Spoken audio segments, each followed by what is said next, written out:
What's up, everybody? Welcome to Table Stories, Witchcraft and Wizardry. Hello. That was the face, Lux. My mute button stopped working. I was like, mute yourself. No. Welcome, everybody. Welcome to the show. It works now. Yay. Welcome to the show, everybody. I hope you are ready to join us this week as we get close to the end of this school year's story. It will be wrapping up soon. And if you are just joining us for the first time, or if you don't really know what's going on, it's gonna be real weird because we're pretty late into the story now. But there are VODs and things you can watch to catch up, and you should definitely check them out. I will actually let the cast know. I recently just decided to rewatch like the first episode. Just out of the blue, I was like, I was reading some YouTube comments of like people that have started up the series, and they were like, "Oh my god, it's so fun, it's so wholesome and good," and I was like, let's rewatch the first one, and you guys were so excited. Like the level of hype after I did anything was like off the charts. Dude, you literally are Hagrid when you speak with Hagrid's voice. Oh, yeah, it was literally like, yeah. You would introduce like all our dream characters. I didn't know that any of them would still be, you know what I mean? Like I didn't know that any of them would be in there. So I think that we were all like, Longbottom! I think I actually cried at one point. Cried. When you were, yeah. Oh, yeah. Every voice whacked it. I was like, I'm in Hogwarts. It was really nice to see, so I'm absolutely loving reading people's like comments that are like watching the series, again for the first time, or like just experiencing, the stuff with us. It's always really nice. I love seeing the comments and stuff, and everything really has just been very positive for the show, and it's just really nice to see. It feels good. Feels good, man. And I'm very thankful that I've had such a wonderful group that have enjoyed everything so much, and they've been such great role players and things. And it's good that we're, sort of bringing in this sort of like wholesome adventure and things in a time where it's just really everything's just very difficult to process. So it feels good. It feels extra good. If you would like to play it yourself, anybody that's watching, you totally can. It's free. I realized that I hadn't uploaded the most recent version of the rule set that I have. I don't know how I did that. I made I think I made some like minor changes, and I just forgot to upload them. So 1.3.2 has been uploaded to the website. If you'd like to check it out, you can head on over to tablestory.tv/WAW. And you can check it out. There are some more changes and things that I'm going to be making to the rules. We're going to take like a couple breaks as we get ready for like year 3. There is going to be another special side story thing that we're going to do this year. That's going to happen. But we're going to take a break between the end of the sort of this year's story and that. And we're going to take a little bit of a break until year 3, just so that we can get everything ready, and we can give Murgles time to draw new characters. And we gotta get stuff ready and whatnot for the next year. And what are you giving us that look, Luxie? New characters? Well, I mean, updated versions. Okay. Is that what you mean? I mean, or you guys could just die, I don't know what's going to happen. It's an interesting, like, two options there. Don't worry. There's no deaths in this system. There's none. It's fine. Hey, could you just confirm that, like, if you decided to kill me off, like, because of, like, I don't know, change in an actor, could I die of food poisoning? It just feels accurate. I just want to throw it out there that if you ever decide, like, oh, we don't want her anymore. After what happened last week, I don't think that that's much of a reach. It doesn't even have to be food poisoning, just regular poisoning. Yeah, just regular poisoning. Whack. If you ever fire Lexi, I walk, just so you know. Okay. You have so much more to lose with me as the main artist, right? You heard the blackmail here first, folks. Not blackmail. Yeah, just horrific threats. If you guys would like to follow along, you totally can head on over to tablestory.tv/WAW. We're gonna go around the room. Let's introduce our players and their characters, and let's get started with today. Sorry for the little bit of a late start here, folks. But we're gonna go around the room. We're gonna introduce everybody and their characters. Luxa, you want to be so kind as to start us off, please? Oh, heck yeah, I'm real good at this. What's up? My name's Alexa Games, and I play Rosalina Earthcloud. She puts mashed potatoes in her pockets and eats poisonous flowers. And if her friends don't keep her alive, she definitely won't. So I'm glad that she's here. Also, I'm doing a bunch of really cool stuff this week as a person outside of Rosalina. It does feel like we're connected at the hip, but we are in fact different people. I'm both me and Nags. I don't know when your date is, but on the 11th, we are doing some super cool Tiltify donation stuff. So if you want to see that, more information on that is on Tiltify's Twitter. But also, I'm hosting the Game Awards on the Dropped Frames podcast with a bunch of amazing people, and that's on Thursday. If you're interested, okay, bye. That's this Thursday? Yeah, I think it's like during the Game Awards, so it starts at 6:20 EST or PST. I'm not good with time zones. It's on my Twitter. Okay, check out Luxi's Twitter. Thank you. Murgles. Hello. Hi. I'm Murgles. How's it going? I am an animator and an artist, and I also stream on Twitch Mondays, Wednesdays, and Fridays. I'm just doing that right now. I am also on A State of Affairs on Saturdays with Luxie, which is super exciting. So the next 2 Saturdays, come catch our sweet little Jane Austen inspired three shot, I guess. I describe it as if Animal Crossing were a tabletop show, because it's just so relaxing, and the serious things that happen aren't very serious at all, so it's just very soothing and nice. Yep, thank you so much. I'm playing Clementine for you.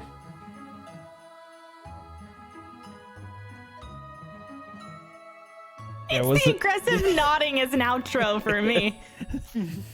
The head bobs were ellipses. Thank you, Murgles. Negs. Hi, I'm Naga Oryx. I'm going to be playing Olive Everglade for you today. I'm obviously a tabletop RPG player, but also a freelance host, voice actor, and full-time streamer. Tomorrow, I'm going to be on the front page of Twitch with early access to Cyberpunk 2077 at 9 a.m. Pacific, 12 p.m. Eastern, 5 p.m. GMT.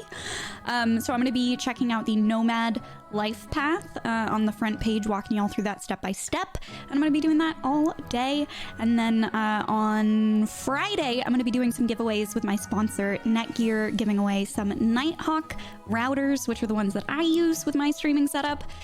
So if you're interested in any of that, come on through this week. We're just doing like back-to-back giveaways and Coolio sponsored stuff, and I'm really excited. So I hope to see some of y'all there.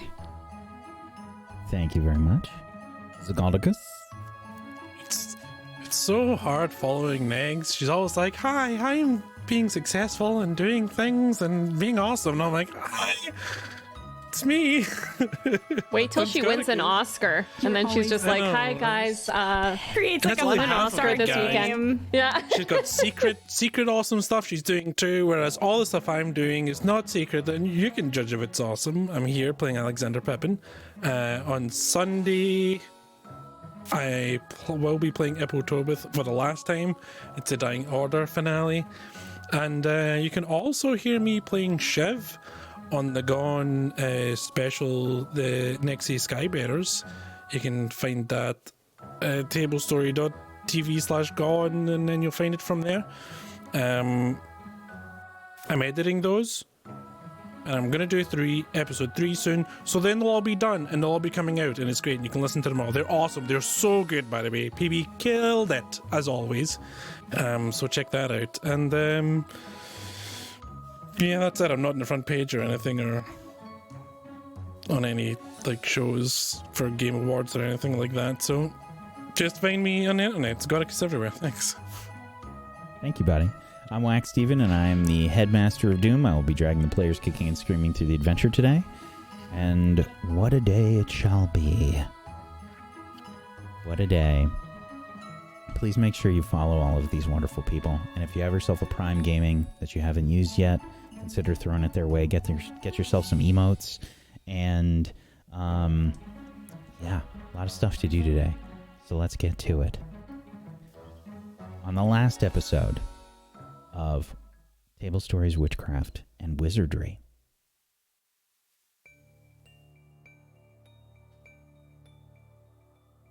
nearly half the students have been sent home as Hogwarts has become threatened as of late.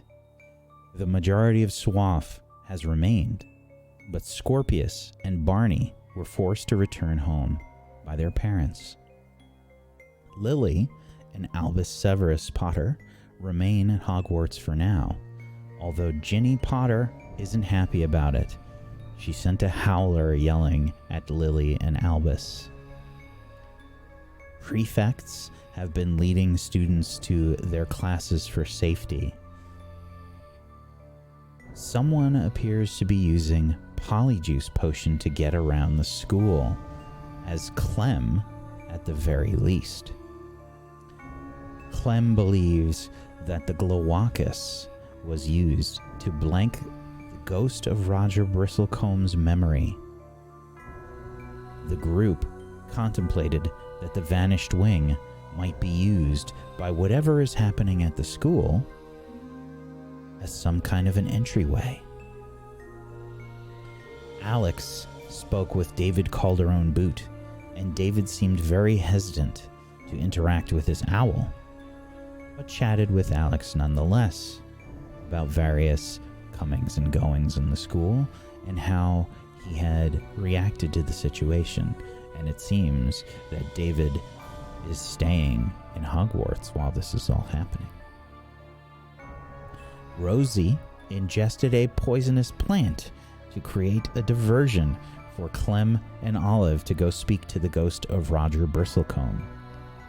And Clem speculated that someone used the Glowacus on Roger to get information from him and then make him forget. Olive looked through the newspaper to find out if the person she saw was on the most wanted list. After looking through the most wanted list, Olive did not find this person, but returning to the cover of the Wizarding World newspaper, she sees a headline, and she recognizes the person as the person that she had a confrontation with. The headline reads, "Famed American naturalist Colin Moot receives special award for magical creature documentation." Colin Moot, an American naturalist from Connecticut in the United States, has received the special award for magical creature documentation last week from the Ministry for Magic. Magical creature from the Ministry for Magic, Magical Creature Division, for his work in identifying and documenting unknown magical creatures throughout the United Kingdom and the United States. He is the latest recipient of the award, which in recent years has been given to local UK husband and wife naturalist duo, Luna Scamander and her husband Rolf. Each of them making major finds in their field. When asked for comment, Moot said, "I look forward to finding ways to use what we know about magical creatures to help make the wizarding world safer for everyone."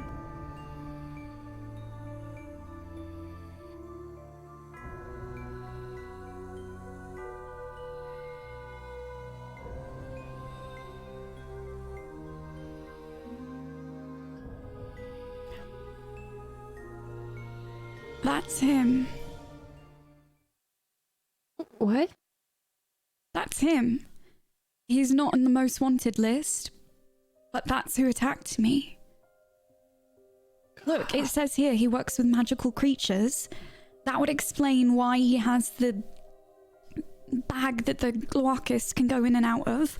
That would explain how he has such, control over these creatures in the first place.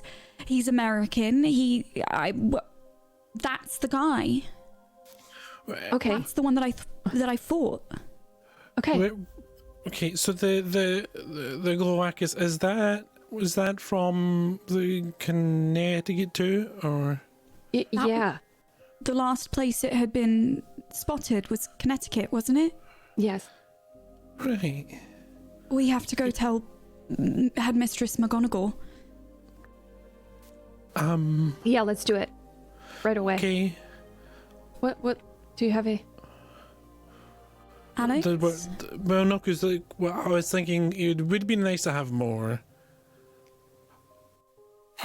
Okay, do we also tell her about when we found Maisie inside the cave that was inside the cage, or are we saving the cage knowledge for our own investigations? I mean, it kind of feels like we found him, right? So... We might not know how he's getting in and out of Hogwarts, but at least we can tell them who to be on the lookout for. But I think it's through the Vanished Wing. I don't want to wait any longer. Now that we know, I think the professors should know. Right, but Yeah. do we say that we think he's getting in through the Vanished Wing, through a portal inside a cage that's connected to a cave? We could tell them. I don't know if they'll believe us. I think at this point, she's probably had enough opportunity to believe us since we've been right about so much already. I'm going to go tell Headmistress McGonagall. We should all go. Mm-hmm. It's better if we're a team and, Okay. All right. Okay. Ready? Yeah. Not really. Let's go. And Olive's going to roll up the newspaper and clutch it really tightly in her non-wand hand, so her left hand. Okay. You bundle up the article.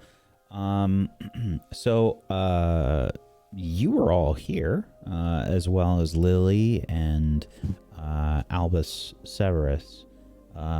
Albus sort of says, "Wait, so you're saying that an award-winning wizard is behind all of this?" Absolutely. We knew it had to be from someone who was proficient witch or wizard.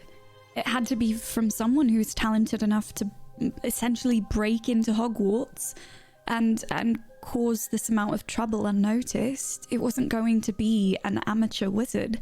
Of course it's going to be someone reputable.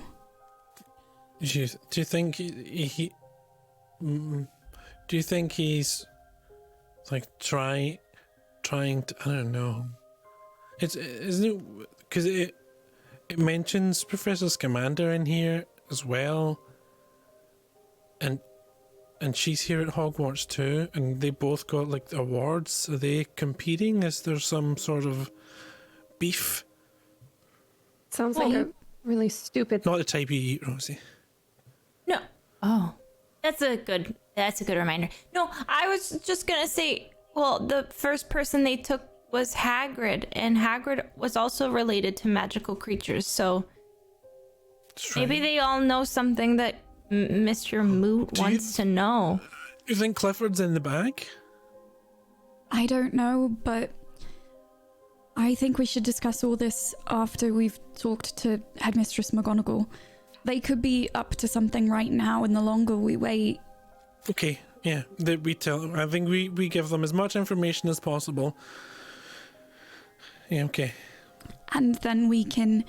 Anything they don't believe us on, or anything We'll that's follow up on unresolved, we'll follow up on it, yeah. Okay, sounds like a plan.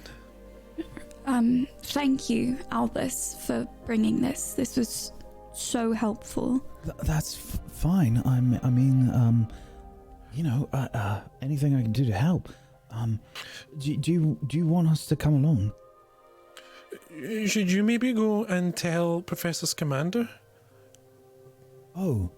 Because she's another award winner, so she's probably the best person to counter their magical creature abilities. So she'll need to be prepared with her own bag.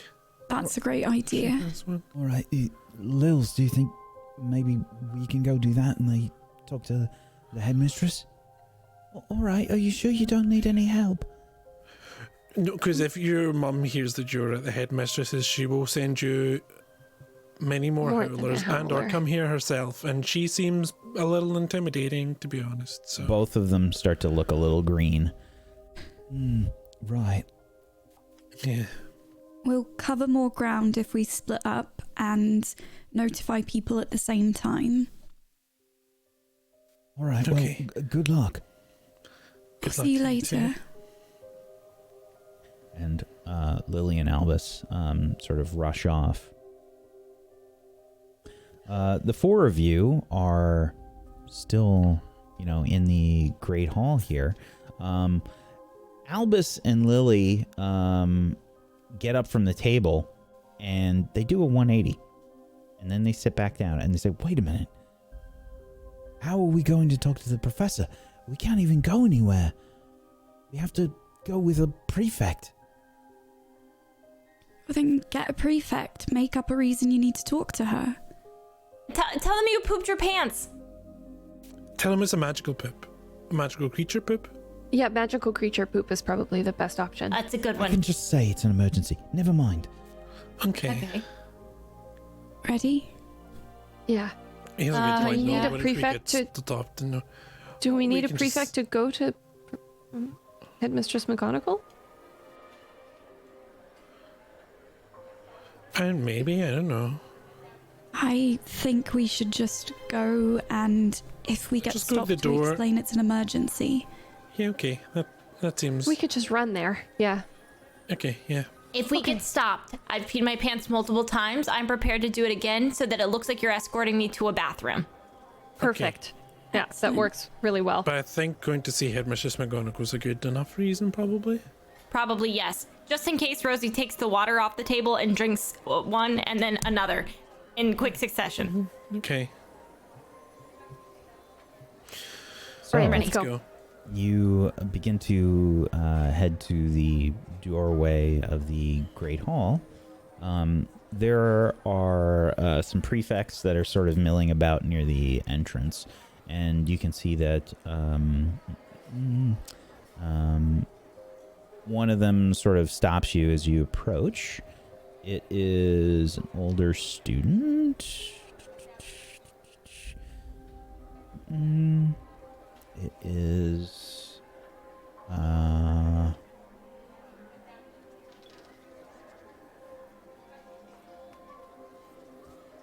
the Hufflepuff prefect for the 6th years. I don't think many of you know her. You might, Rosie. This is Amber Barrows. This is Professor Barrows' daughter. Fancy. She has a lean body, fearful eyes, and a tough face. I think I've probably seen her around, but if she's the daughter of a professor, she's probably not very interested in being my friend. Well, Barrows is Professor the Barrows. transfiguration teacher. That's yeah. She hates me, dude. Yeah, no, never mind. She knows who I am, but she actively avoids me. So, as you approach, Amber says, "Hold on. Where are you all going?" Should I do it? No. We need to report an emergency to the headmistress, and it's very time sensitive. Emergency? Would you be able to escort us? Well, yes, if it's an emergency. Hold on. Hey, Lynn? Lynn, can you just watch over here just in case anyone else is trying to leave? There's an emergency, apparently. Emergency? Is everyone all right? All right, let's go then. Thank you. She begins to escort you to the headmistress's office. And let's move over here. As you begin to walk the halls, you're following closely behind Amber. And the headmistress's office is fairly close. You basically just have to walk up the stairs towards the grand staircase, and it's just off one of the rooms there. So, as you're shuffling through the hall,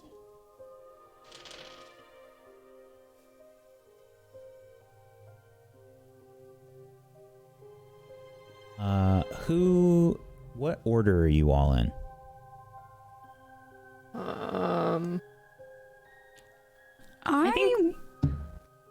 I would assume Olive's trying to walk as close to the prefect leading the way as possible.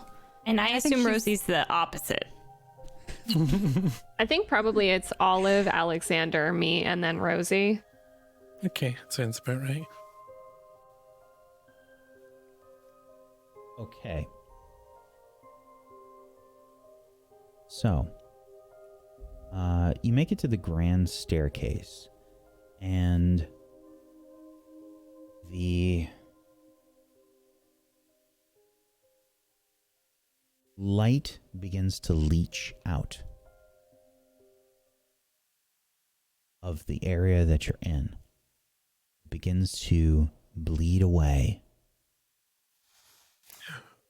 Lumos. You cast the Lumos spell, and so Right away. does the prefect, Amber Barrows.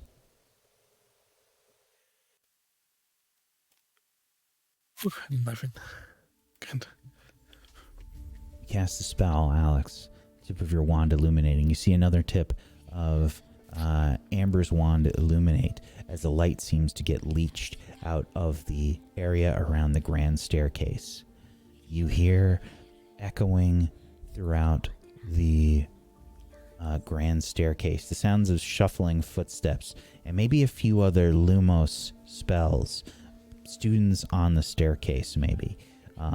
You see a few lights flicker on the staircase, and then you hear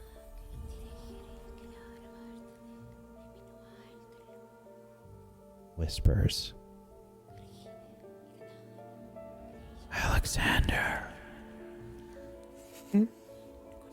Alexander. Alexander, don't listen. Don't listen. You're not? Cover your ears. Alexander, listen to me. Don't listen. I'm not listening. Look at me. Listen to me, Alexander. Rosalina puts I a grabbed him. smushed up roll into Alexander's ears. I grab him and I look into his eyes while she does that. I would like a roll from you, Alexander. I need you to try and resist influence, please. Okay. You've got a plus your relationship with Rosie, as Rosie has tried to shove food into your ears. Okay. Additional question. I failed my show courage against the dark figure. Does my -1 there apply to resist influence or only show courage rolls? It does apply. Okay. Then I will just roll my soul with a 1 just to network out the bonus from Rosie as well.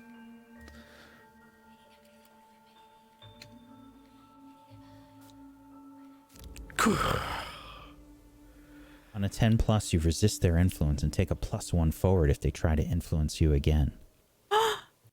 As you sort of shake off this this speech that you feel like is trying to claw its way into your brain, Rosie is sort of right there, and she's, cramming food in your ears, and it's just like a whoosh sort of response. Clem, what were you doing? Yeah, I wanted to ask you if it was possible in this moment, if I could do an I read about that, about any creatures that are able to call out to a person and whisper like that. You can? Sure. I read about Sorry. Can I ask a quick question while Mergs rolls? Sure. In the past, I've noticed we usually do show courage rolls in response to you calling for them. Is that a thing that we can ask to roll if we feel like our character is doing something to steal Always. themselves? Okay, cool. Sorry, just wanted to check. Whenever you guys feel like a move is applicable, feel free to sort of chime in with it. Okay, thank you. Sure. So, Clem, you've rolled a 7. Yeah. I read about that. Ask me 2 questions. And I read about that list. Where is it from?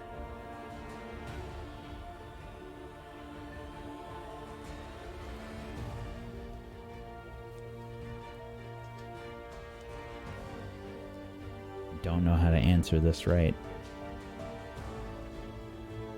I can pick another question if you want.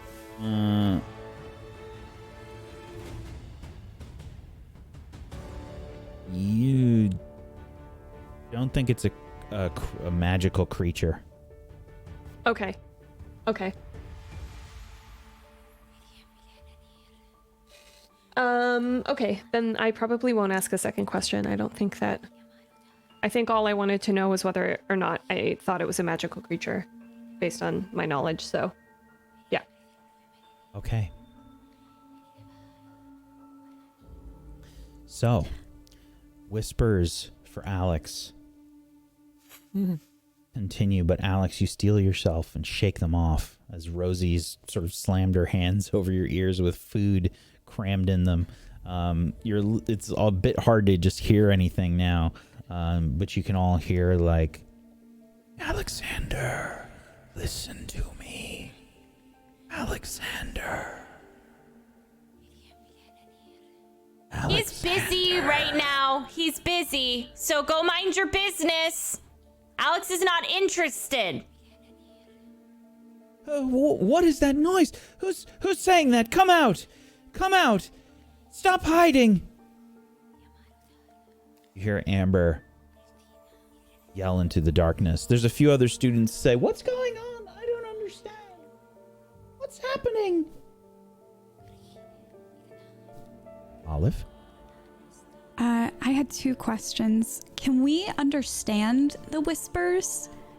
Yes. Like we clearly understand what it's saying? Okay. And then could I do a show courage roll? Absolutely. Okay. So Olive, as soon as she hears these whispers happening and she's seeing, Rosie kind of defensively protect Alex, she's kind of clutching the newspaper even tighter.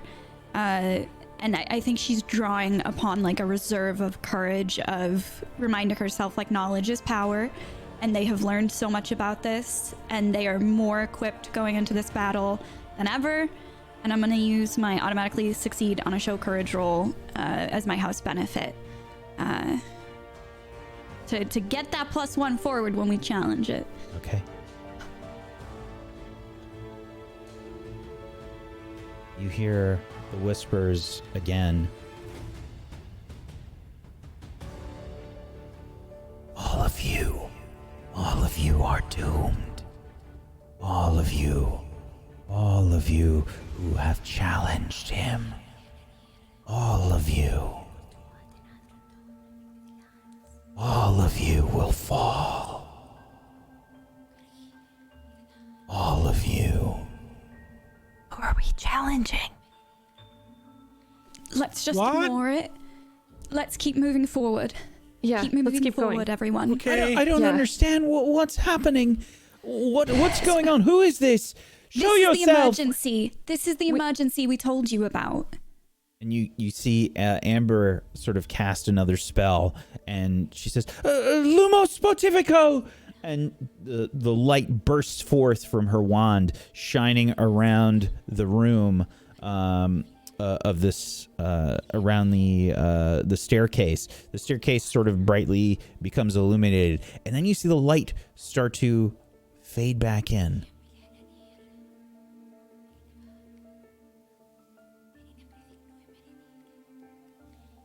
Things grow quiet for a second. You start to see the students on the staircases looking around confused. And all of you are stood there. Amber's looking around. What was that? What's going on? What was doing that? Rosalina gently peels the mushed up rolls out of Alex's ears. Okay, I think you're safe for now, but I'm just gonna keep these in my pocket for later, just in case. Be careful. I don't believe that it's really gone. Should I put it back in? I can put. Alex, you want to keep them in? We should just hurry. Keep it close. Keep wands and One's at the ready, everyone. Yeah. Oh, we got it. Amber says, "All right, hurry, this way. And she sort of shoves you along, trying to get you to move towards the headmistress's office. And you find yourself outside the headmistress's office with the sort of sign-in book. And Amber waves her wand, and she says, "Emergency! Amber Barrows, prefect!" And there's a sort of swirl of light and this sort of chime-like sound that illuminates the book, and you can automatically see the doorway start to illuminate. And Amber says, "Poppycock!" And the door starts to split open.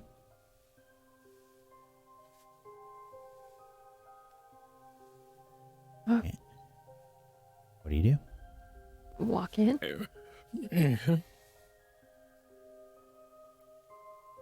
Yeah, I think Olive kind of briefly looks over her shoulder to make sure everyone looks like confident and ready to move in.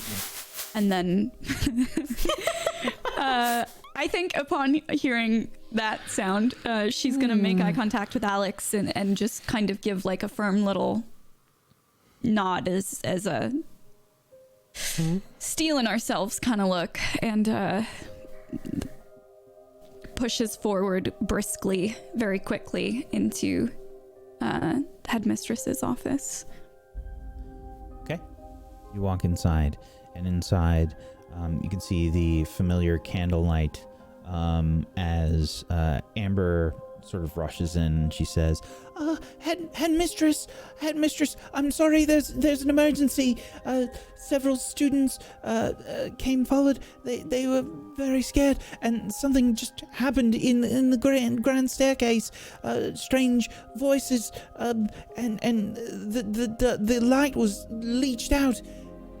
And inside you can see Headmistress McGonagall stand up from her desk. She's got a shocked face as you make your way in, and she says, "Explain what happened."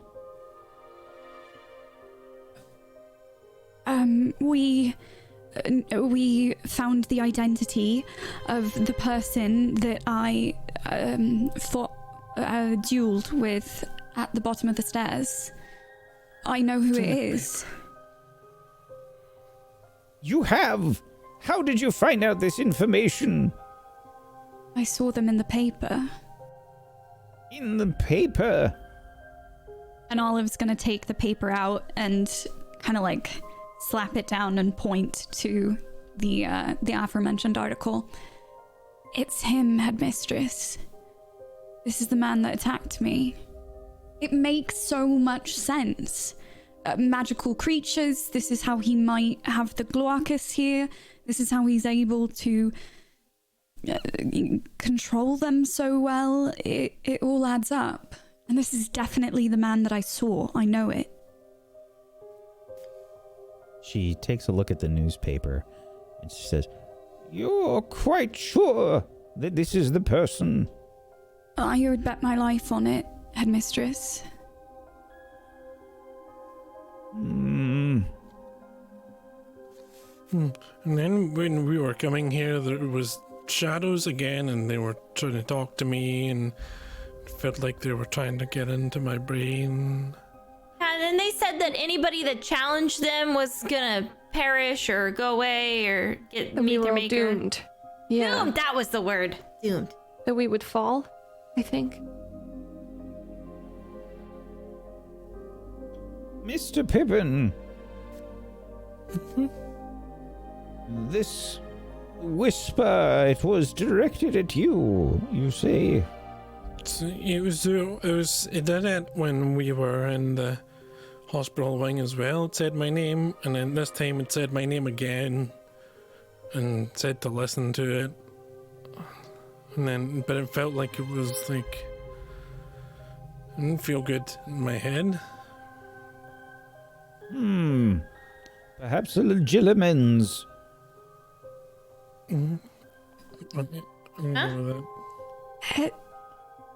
Headmistress, I apologize, but you don't seem, I'm sorry, Miss Everglade. It's a bit of a shock, you understand. Mr. Moot, he was going to be part of the festival that we had planned here at the school. That makes even more sense, right? Do you think he's just like taking all the creatures and putting them in his bag? Like the dragon? Or like perhaps the squid? I don't know what to think. As it stands right now, you say that this is him. Miss Everglade, you're quite sure? absolutely positive. There's not a doubt in my mind. Olive, I would like you to make a roll for me. I would like you...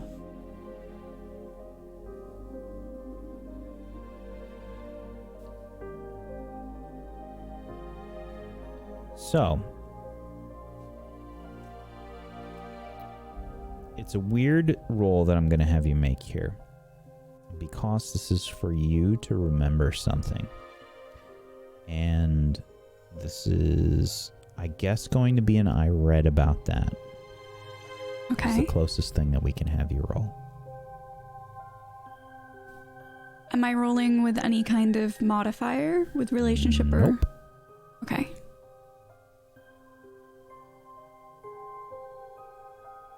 $13. The string of good luck rolls continue for Olive.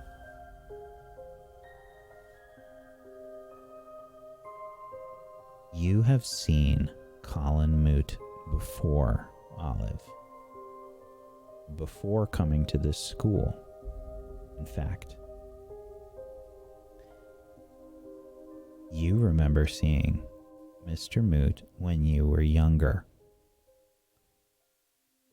He met with your parents. There was an event that took place. I believe your mother has a, let me just double check here with your parents.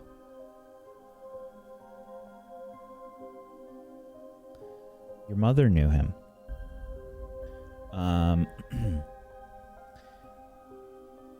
She had invited him to a party.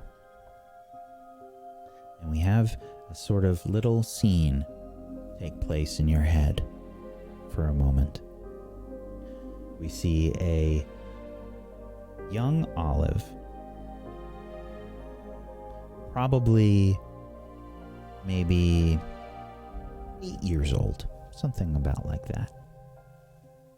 About 8 years old. Outside at a party. There are other witches and wizards there. Just outside your family's home. There is a sort of happy-go-lucky kind of experience happening here. A young Olive sort of rushing up to her mother, Delphine.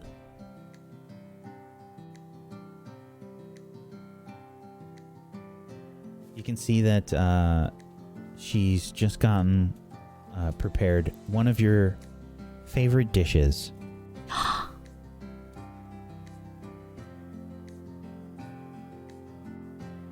Your father is speaking with some other witches and wizards in the background. And Delphine, your mother, is, she's got probably something for you that she's sat down on a table and she says, Olive, Yes, Mum. come on, let's get you something to eat. All right, Mum. What did you make? Your favorite, dear. Oh, you made me shepherd's pie. I did. Thank you, Mum. You're welcome. I was just saying the other day that it had been so long since we had last had shepherd's pie, and I didn't think we were going to get to have it so soon, so this is quite a surprise. Thank you. You're welcome, dear. As I said, good manners will always get you good rewards. Good manners, good rewards. Good manners, good rewards. Yes, Mum. Olive, did you have a chance to meet one of our guests? No, not yet. I was, playing with the animals. Everyone's so grown up, Mum. It's fine. You don't have to worry. They're all happy to be here. They're all excited. All right. Will you introduce me, though? All right. Have a bite and I'll see. I think he's talking to your father. Hold on a mo. So we see young Olive sat down, tucking in to her meal. Well, we see Delphine off in the background speaking to Olive's father, Graham. And there's the group of people here that are sort of chatting in the in the background. The party goers are just kind of enjoying themselves, and you can see that there's a few like magical creatures of various varieties that are it's not quite a petting zoo, but there's a few that are having some fun with some other kids and stuff, getting chased about and whatnot. And you can see that there is a tall man that is being led over by your mother.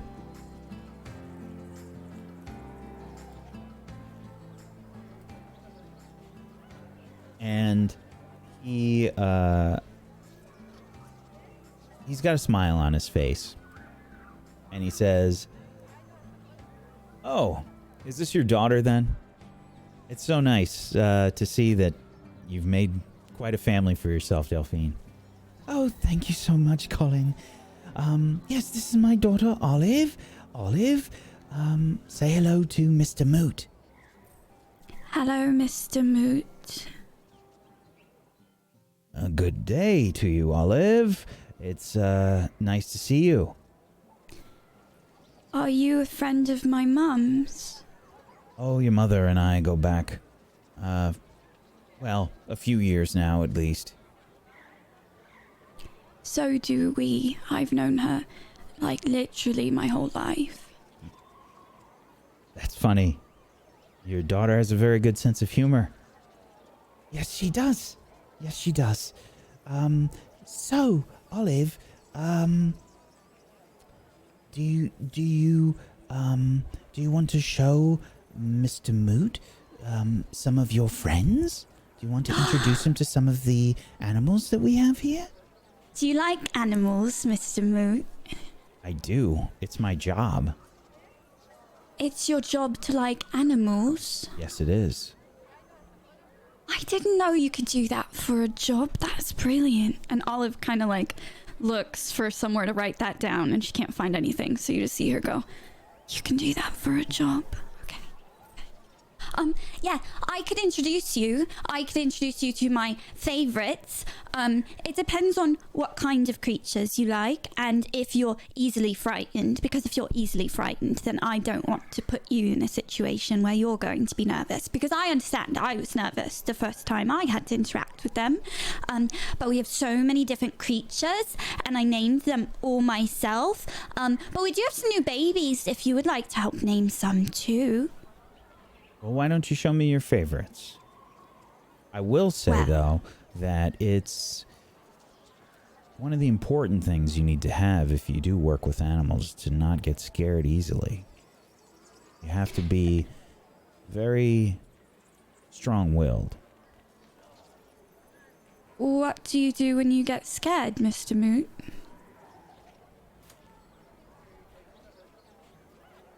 I like to think that when I get scared,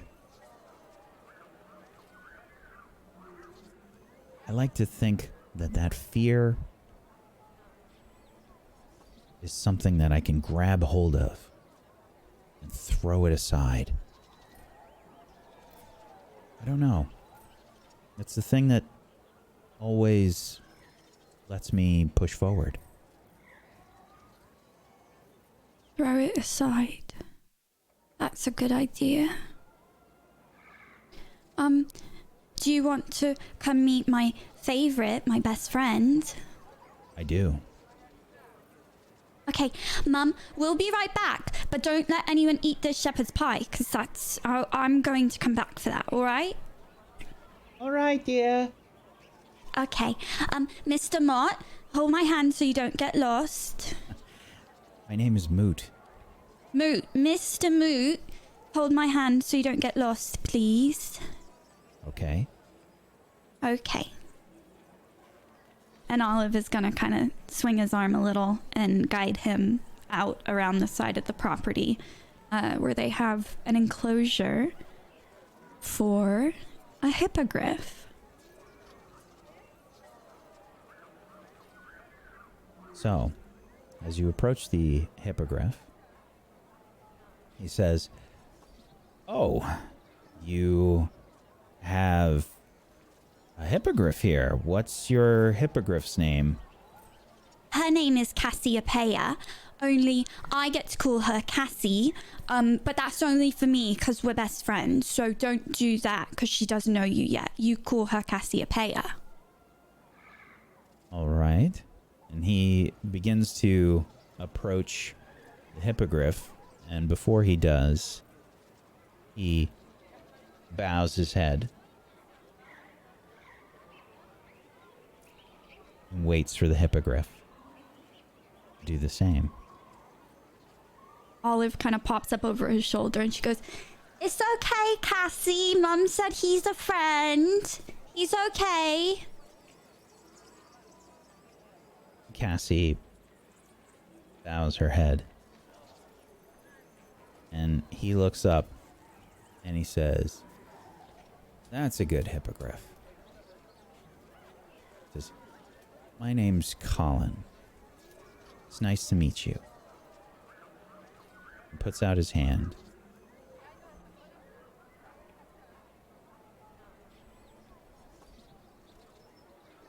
And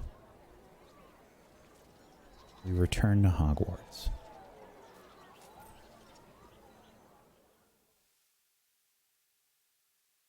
Olive, you remember this face. You remember that, but you can't remember what happened next.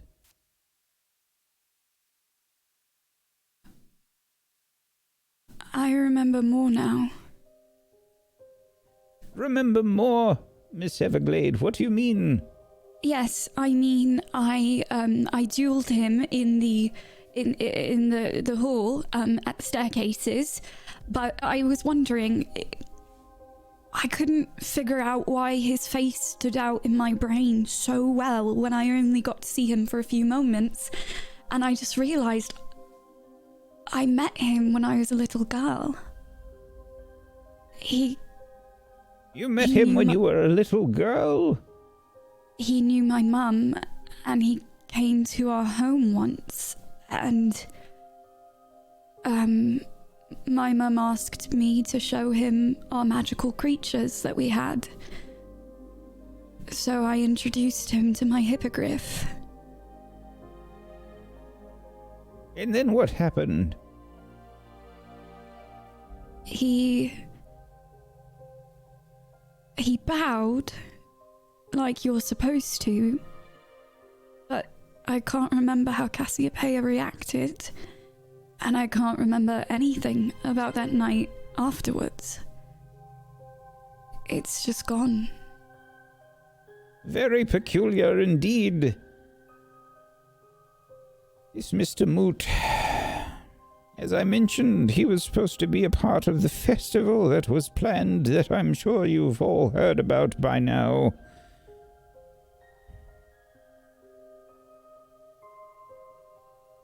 I believe that Mrs.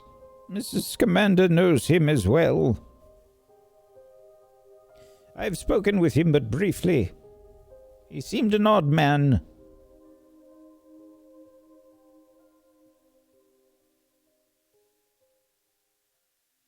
But I suppose that it makes sense.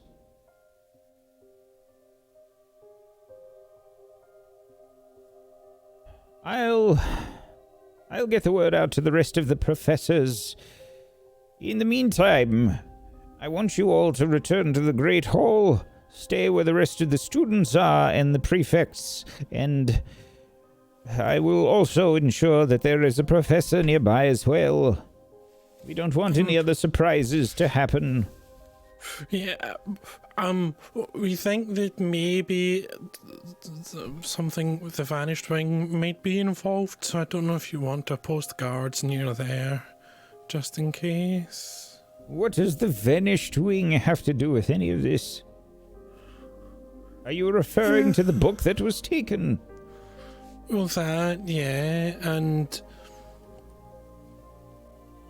I think around everyone else. Yes, Headmistress. Well, one of the ways that we experienced the Vanished Wing last year was what we believe to be some sort of portal through a cage. And we, of course, don't know whether the cages are still in the Vanished Wing, but the cage brought us to the cave. No, the cages were removed.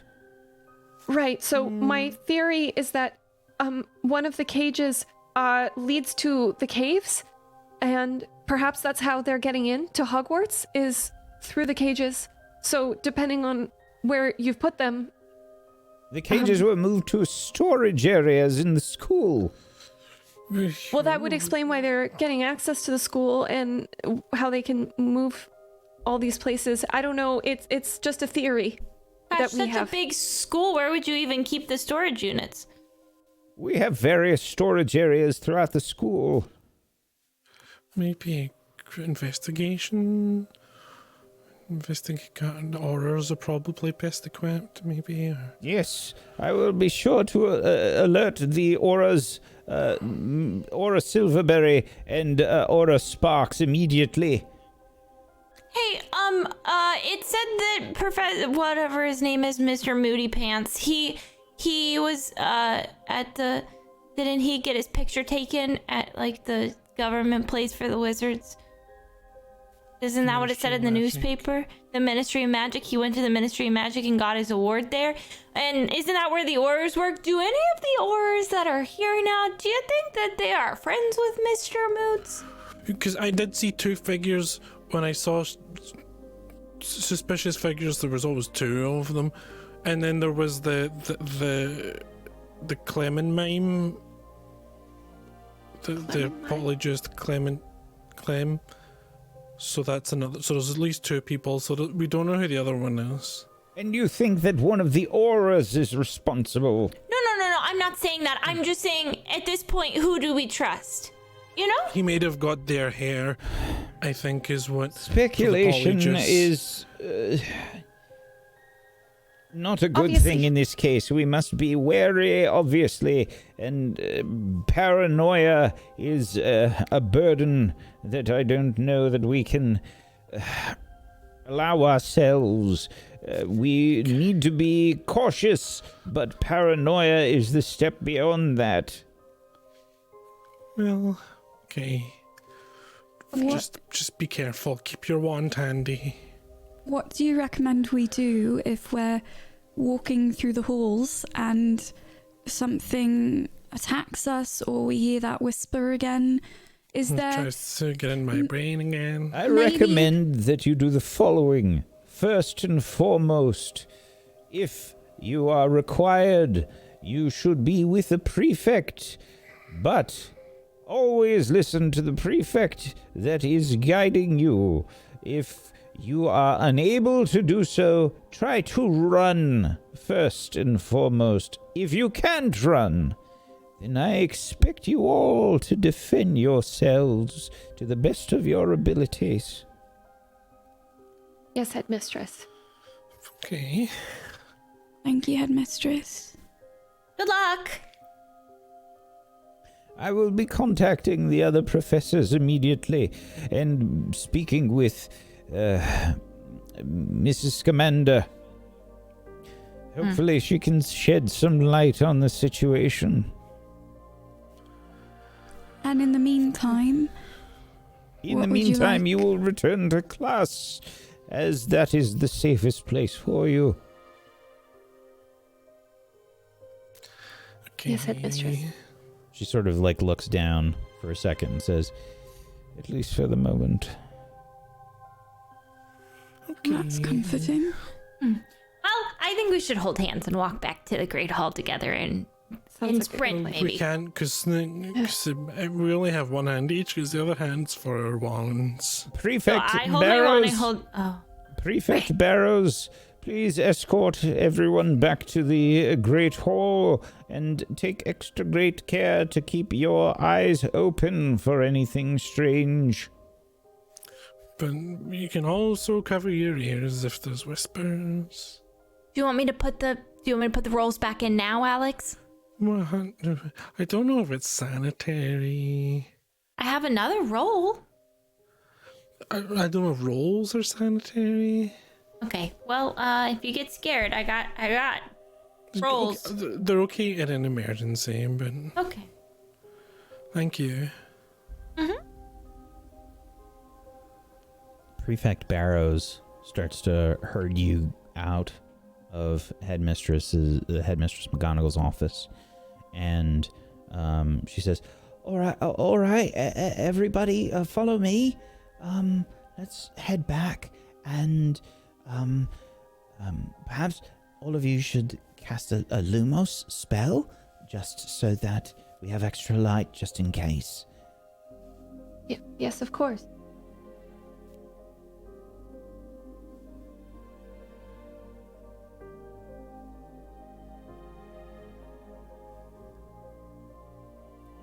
I still need my normal Okay. time. Luma. Okay. So, Clem, you successfully cast your Lumos spell. This is a year 1 spell, so make sure that you're adding in your +1 bonus here.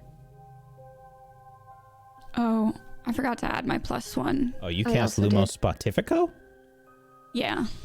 Okay, you turned the high beams on. Yeah. Olive super blasts a Lumos Spotifico.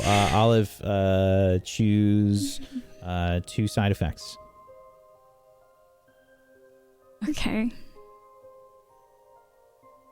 Is Lumos Spotifico? It's not a first year, right? It's a second year spell.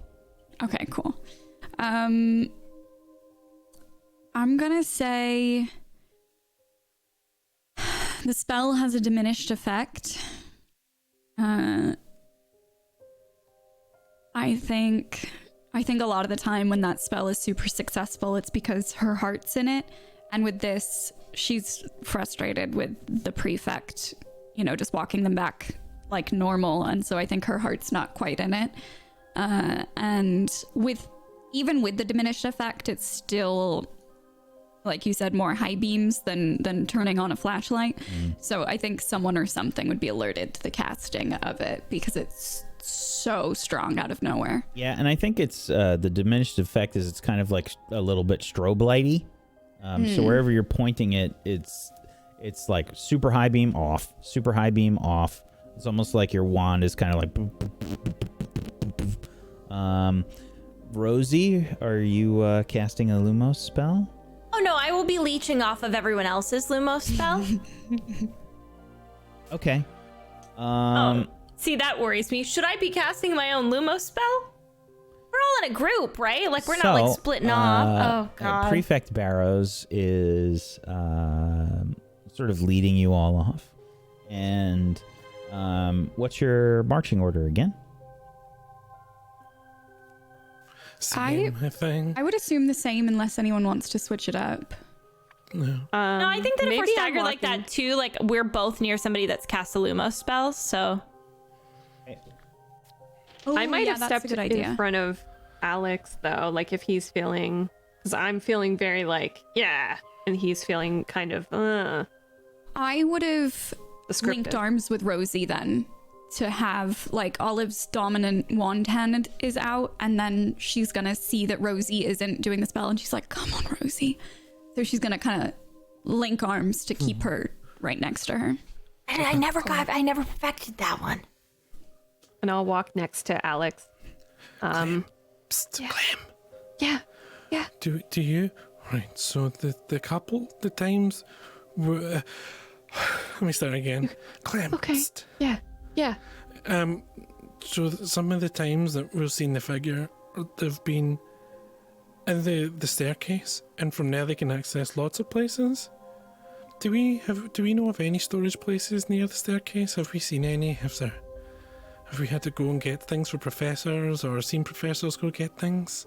Yeah, we could just check on the way back, maybe. Yeah. And Yeah, just that sounds I good. could just step in and finite incantatum, and then turn off the portal, and we're saved.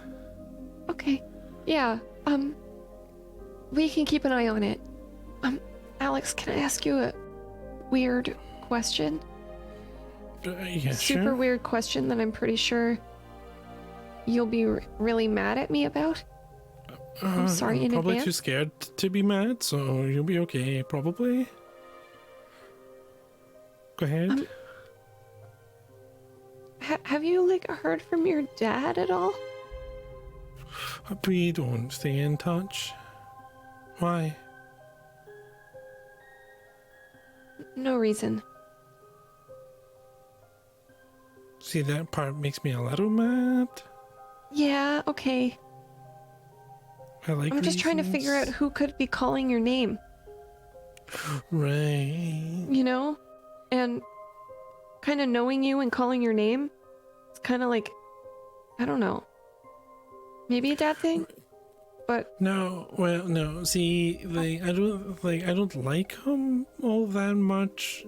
Or my mom, or kind of both of them, or we don't get along well.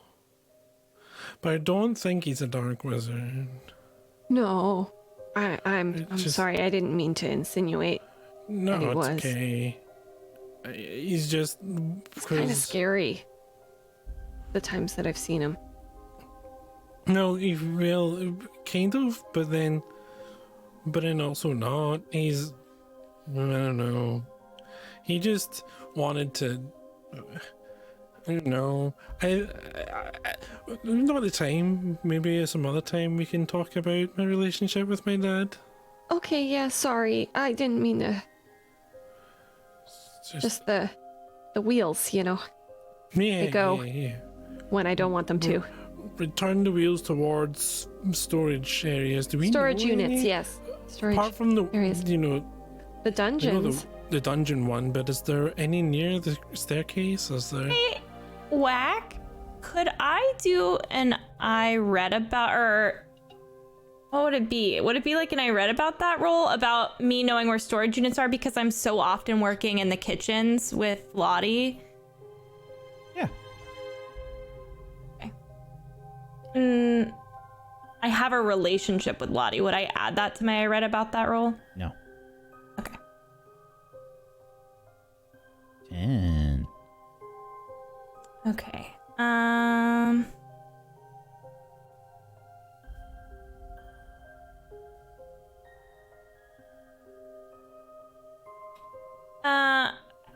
Where is it from? AK, like, where is it? Where near there? Near a storage area that you know about. Basically the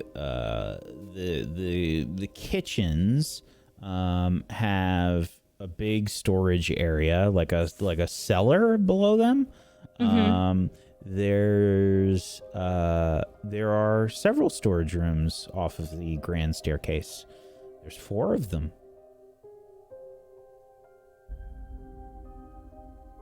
Okay, and maybe because I get 3 questions. Who do I know that's related to maybe another one of the storage units? I'd just say Lottie. Lottie. What does it look like? What does that storage unit look like? Like, I know it's probably mostly food, but are there other things being stored in that cellar? Yeah, you've probably taken stuff to, I'd say, at least one of the other ones by the grand staircase. It's usually like heavy stuff that more of the like advanced witches and wizards should probably deal with. Just to make it easier. It requires some more advanced spells to move that stuff. A normal like Wingardium Leviosa is probably not going to cut it to carry some of those things. So like big, heavy, like wooden furniture and stuff like that might be kept here. And I know where that one is. 'Cause I've been to it before. Yeah, it'd be probably on the bottom floor. Okay. So, hey, I was being nosy. I know I was supposed to be just like linking arms and like walking forward and being quiet, but I was listening. So when I work with Lottie, I know that we have the cellar, and that's where I go to get like all the extra food if we're like running out of food, and I bring it up from the cellar. But also one time I had to get like some big heavy cast iron pots and pans, and they're in this huge big box, and that was in a storage room on the bottom floor of the staircase. So, like, if you're looking for heavy stuff, like perhaps a cage, I would know where that is.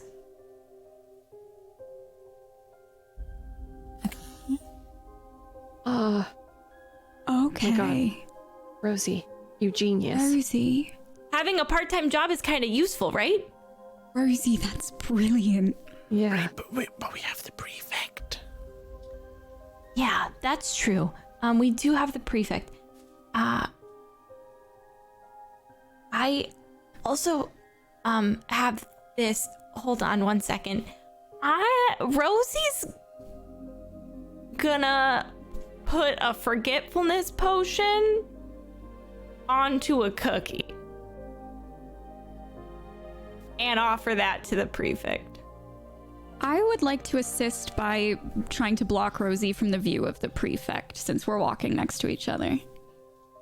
I would like to pray to the wizarding gods. Can I hear what that sounds like under your breath, please?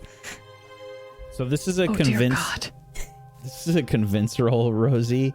Okay. Olive is helping you. Would you say that I have my +1 with food to help me here? No.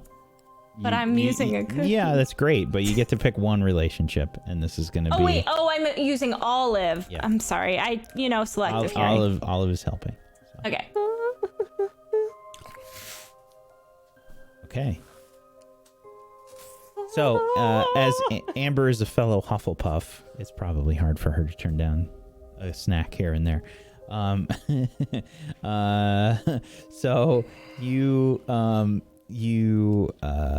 see Amber like, what's going on? Why is everybody moving so slow? Come on, I've got to get you back to the Grey Hall. Oh, I'm so sorry. I was handing out cookies because we were feeling a little nervous. I got this one for you if you wanted it. I fresh baked them this morning. When did you have time to do that? I work with Lottie, and I didn't want her to be alone. Everything's been so scary, and I nervous bake. All right. And she snatches the cookie and starts... I would like to say that this is a forgetfulness potion, kinda, so I don't think that it lasts as long as it normally would. Okay.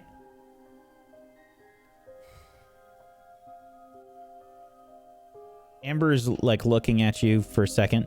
She's munching the cookie. Well, come on. Okay. You were leading the way, right? Yes. We've got to go back to... The storage. You were headed back to lunch, and we are gonna go grab some stuff from the kitchens for later, remember? So we'll meet you there, okay? Right, but... Okay. But I would go, I would go fast before lunch is over okay. because you didn't eat. All right. Yeah. I'm very hungry. Yeah, you're starving. I'll see you later, okay? Thanks for walking us. Meet you later. Bye. I suggest we get out of here as quickly as possible. You have used up that potion, by the way. It's gone. Yeah, I deleted it. Rosie, how did you, was that How did you do that, Rosie? Oh, it's a forgetfulness potion. Anyways, let's go. We should down the stairs, at the bottom of the stairs. Okay, let's just go. Yeah. Wands out, ready, and prepare for battle. You head to the storage area. What do you think that the storage, like the storage room, the exterior looks like, Rosie? Oh, I assume it's a very unassuming door at the bottom of the staircase. Like, it's like creaky and brown, and it's just like nobody's gonna notice it because there's 8,000 doors in the Hogwarts castle, but it opens up to like a massive room, you know? So, the four of you approach the storage room. The sort of unassuming looking room has a great big wooden door with cracks and such in it. And how are you positioning yourselves as you walk closer to this room? I would like to stay arms linked with Olive if possible. Yeah. I have my wand out, but my other arm is linked with Rosie. I guess me and Clem are bringing up the rear. Yeah, wands out. At this part, I've probably hooked my arm around Alex's arm just so that we're a unified force. Okay. Cast first, ask questions later? I think that's the way to go, yeah. Just stay safe, everyone, alright? Okay.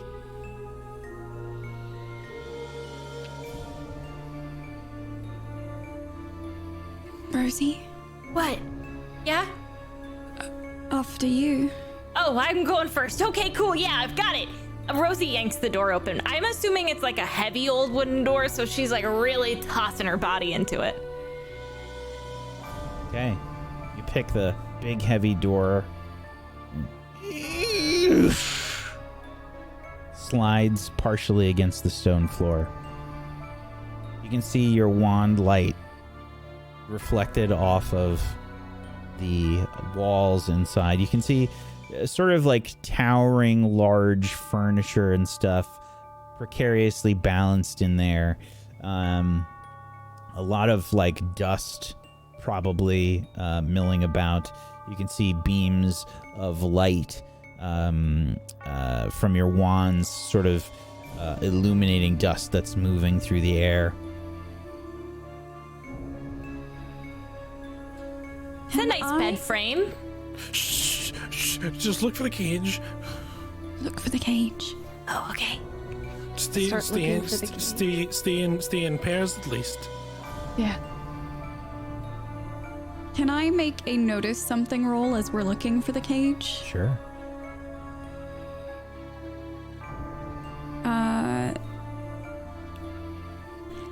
Am I able to use my relationship with Rosie if we're looking in pairs together?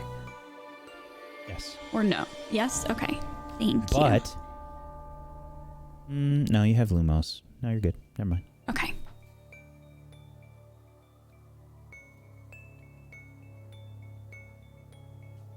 A 9. You can choose one from the list.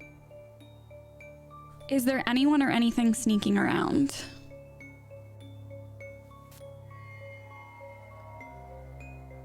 I think you hear a noise that is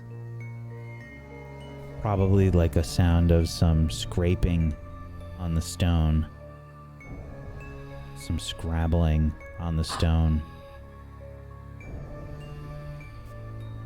It sounds like it's coming from somewhere inside the room, maybe to your right somewhere.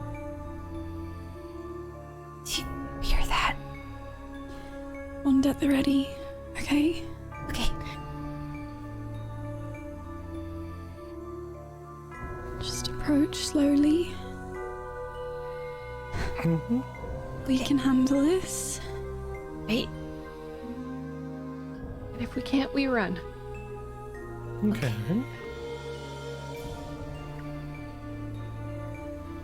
You're heading towards where you heard the noise?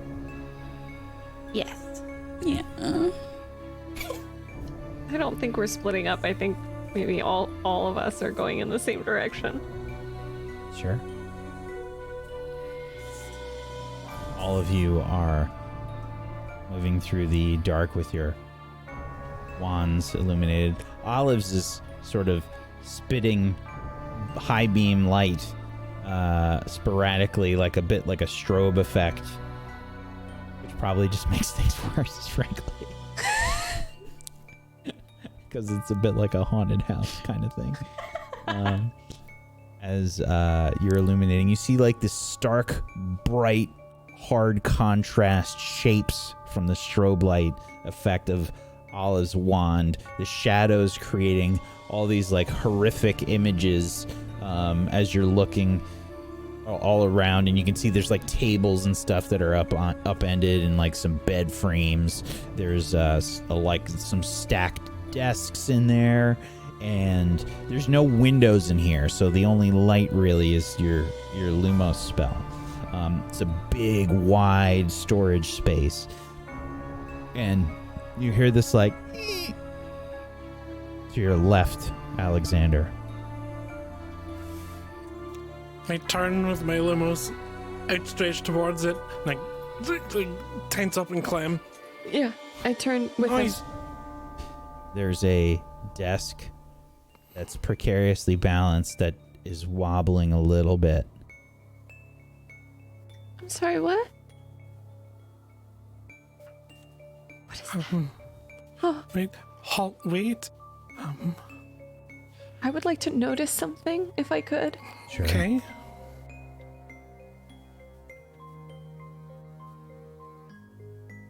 Okay.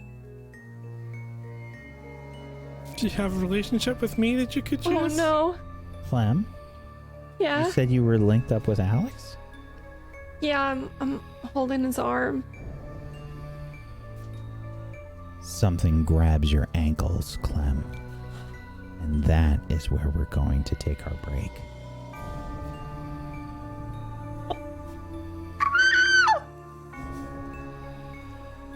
I would like to point out that it's Christmas time and not Halloween.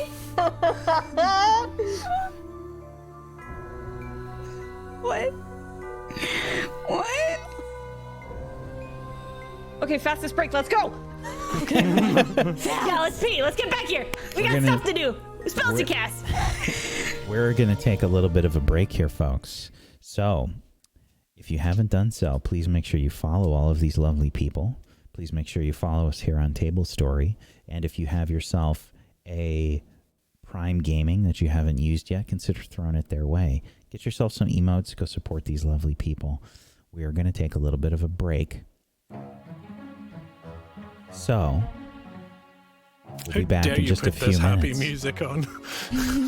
We'll be back in just a few minutes. Hang tight for more Witchcraft and Wizardry. Back in just a little bit. Clem, Yes. something has grabbed your ankles and pulls hard.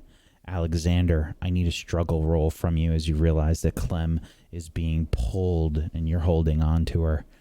You can roll your relationship with Clem. Okay. That's good. Me and Clem are good friends.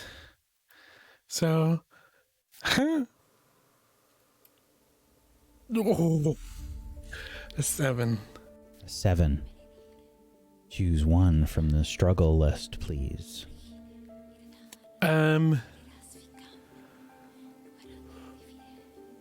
think I'm going to go with surprise them. The person that's grabbing Clem, because they're expecting I'll just pull on this and then expect the resistance. So I'd like to surprise them, throw them off a little bit. Clem, your ankles Yeah. are pulled hard, but Alex sort of grabs you as you're pulled. You don't smash into the ground like face first. You're held by Alex, and it's kind of a stumble. You sort of fall quickly to the ground, but Alex saves you from smacking into the ground. But you can feel these cold, claw-like hands wrapped around your ankles, holding you. All of you begin to hear this sort of a rattling of the furniture around you, and like furniture is shaking and rumbling all about you. Clem, claws are wrapped around your ankles and they are pulling. Alex is pulling from the other side. What do you do?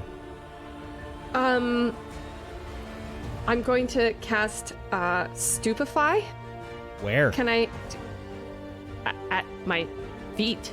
Like... Alex has got you from one side. Something else has your ankles. Oh, yeah, you're right. Okay, I'm sorry. I'm probably just... Honestly, I'm probably You just can kicking. probably shrug off Alex if you want.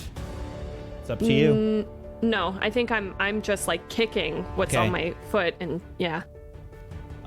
First and foremost, I'm going to need a show courage. I'm going to use my automatic this week. You look fear in the eye and do not break. Gain +1 forward when challenging it. So, I would like you to struggle, please, and you have a +1 forward.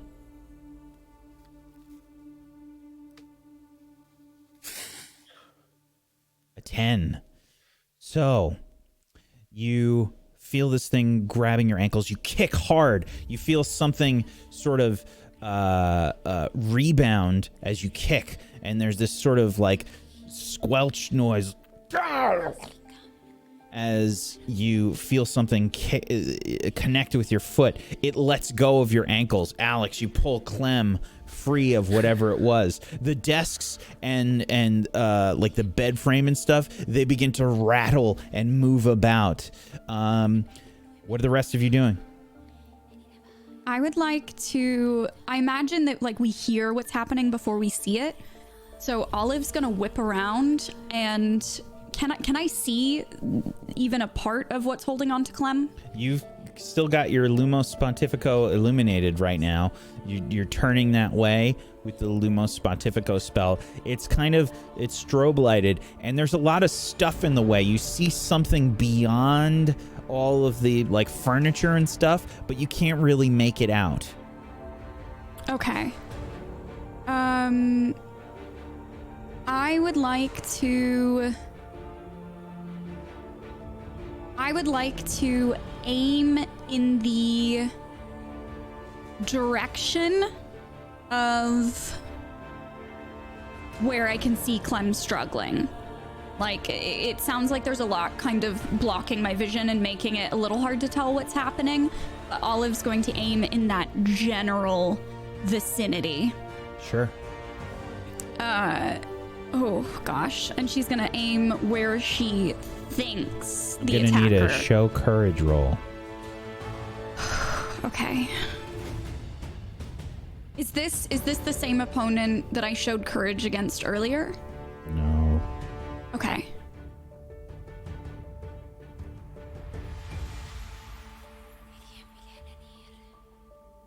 Okay, a 9. The good rolls continue for Olive. You stand strong, but are still scared of this terror. Choose one from the show courage list.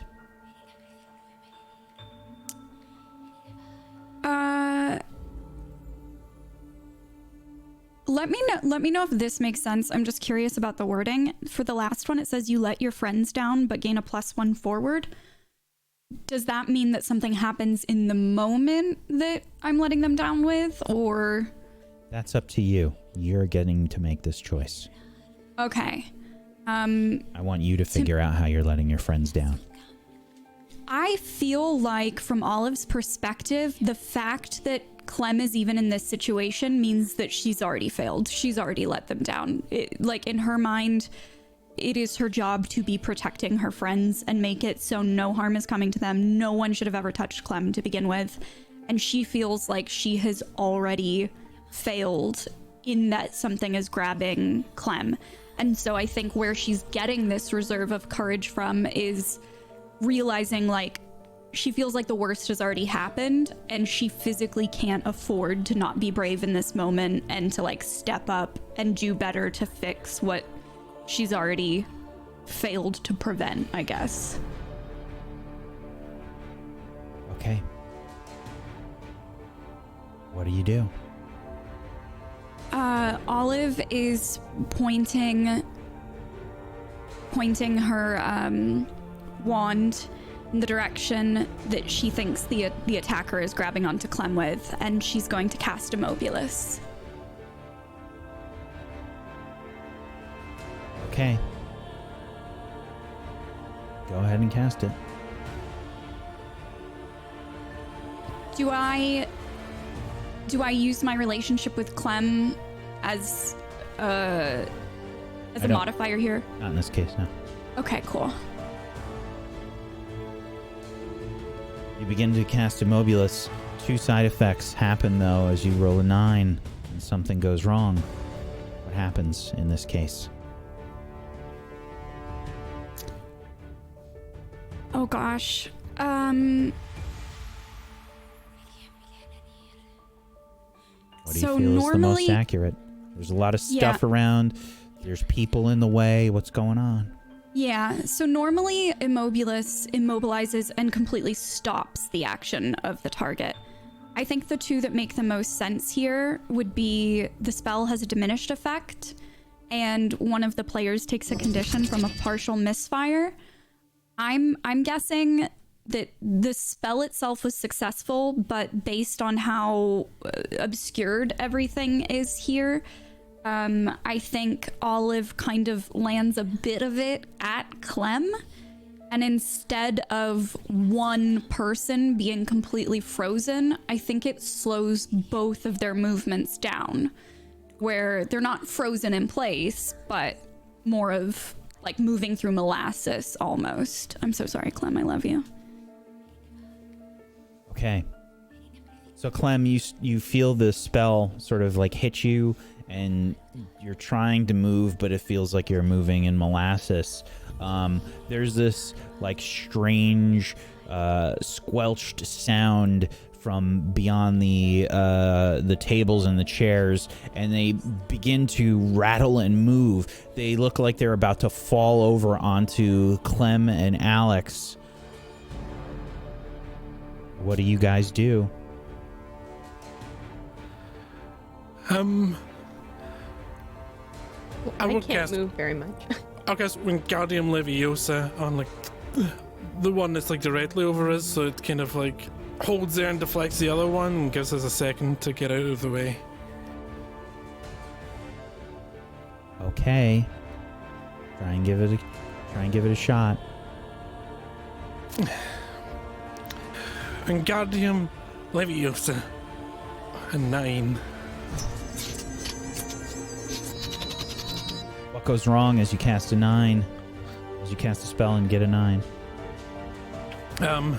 I think in my hurry to do it, my swish and flick isn't that great, so it has a diminished effect. I think someone or something is alerted to the casting of the spell. Like I've maybe brought focus onto myself.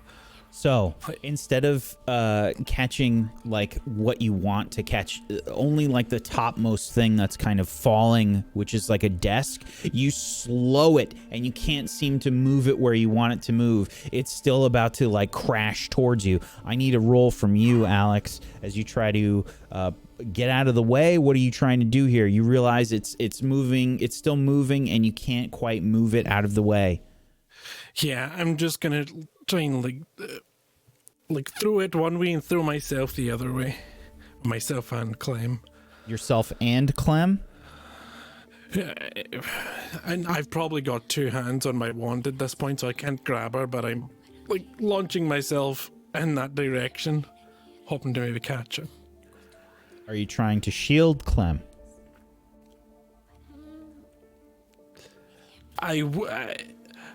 If my option is to either get out of the way myself or get Clem out of the way and take the hit, I would get Clem out of the way and take the hit. All right, tough it out, launch myself please. into Clem then. Okay. Do I use my relationship with Clem? Yes. Good, because Clem and I are good friends, and A 10. It seemed more dangerous than it was. You shrug off the hit without any problems. However, you are hit by a desk and you sort of like fall backwards. I think you probably fall like onto Clem, but the desk like lands and probably hits something else on the way down. So it's like kind of glancing, like you maybe get like a scratch or something.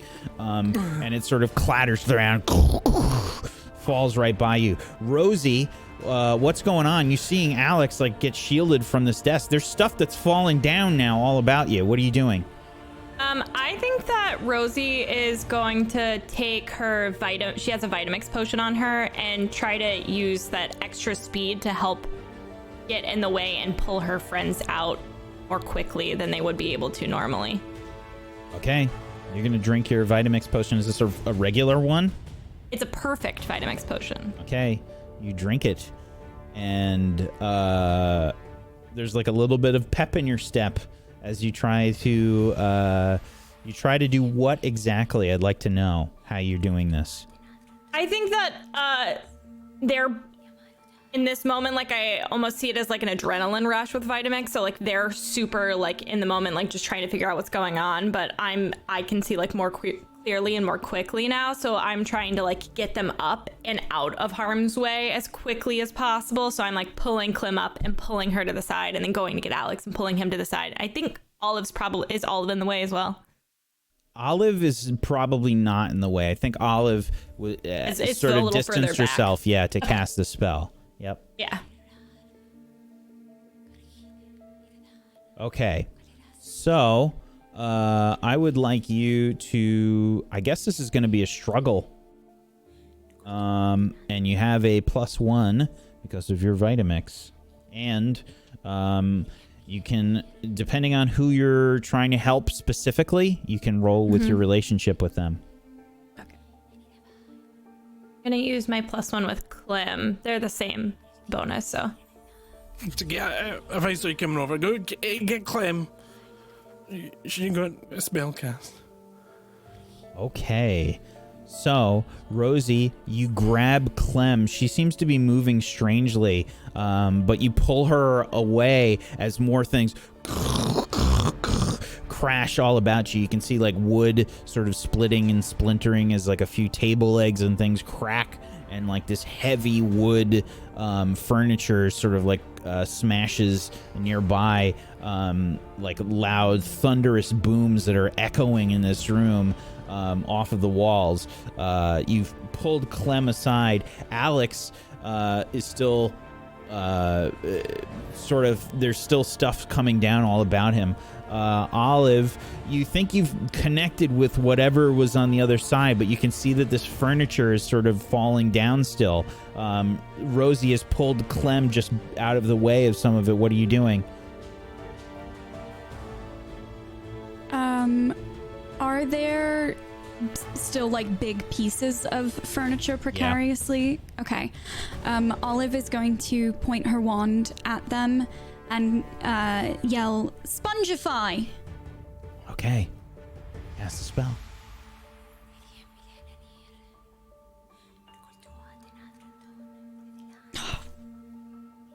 Olive, you cast Spongify.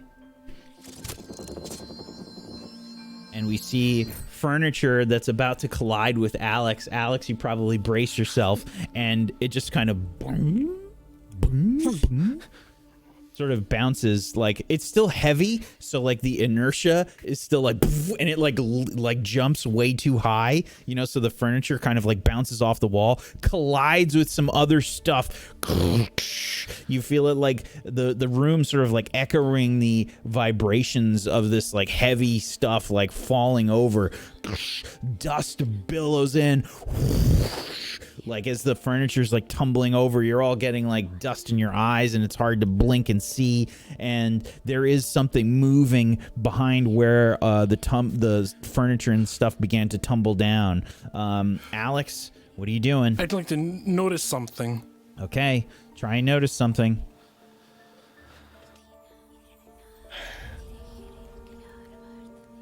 Yes. All right, that's a 12. You guys are rolling really well. This is the time to do it. All right, I think you can ask 2 questions as you try to know something. What did it look like? Okay.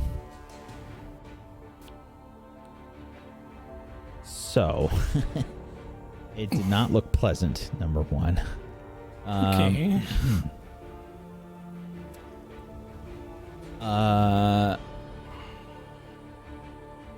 Sorry, I'm trying to find it. Okay.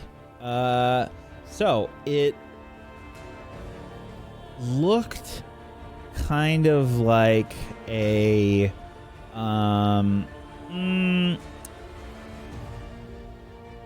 creature of some kind that looked vaguely humanoid.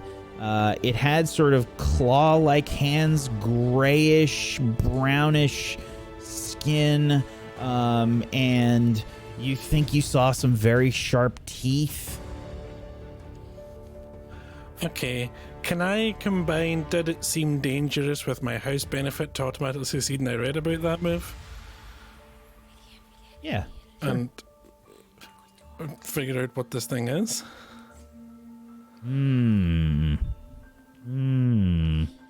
I have read a Dark Creatures book and various other books. I like reading now. So you still had one more question Yeah. from the notice something. I would have been, did it seem dangerous? If I can't use my house benefit at the same time. It definitely seemed dangerous. I'm gonna say not at the moment, just because it's a little too much happening all at once. I want to kind of shift things around a little bit. I don't want to do rapid fire things right away. Then I start moving towards the rest and head towards the door. There's a clawy, toothy thing. I can barely move. I think. still got Clem. I'm using my +1 Vitamix to use my speed on Clem. Olive, what are you doing? I would like... There's a spell I want to do, but it's a year advanced, and I'm really nervous about trying it. Do I know whereabouts the creature seems to be? You said it was kind of like obscured. Oh yeah, behind especially something. since it got slowed. Yeah, definitely. Yeah, Okay, it's so behind like a bunch of furniture and stuff. You can see it.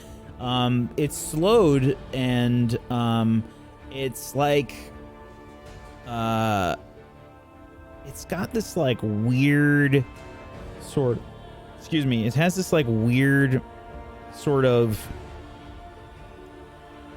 almost amorphous looking like skin that you can kind of see through the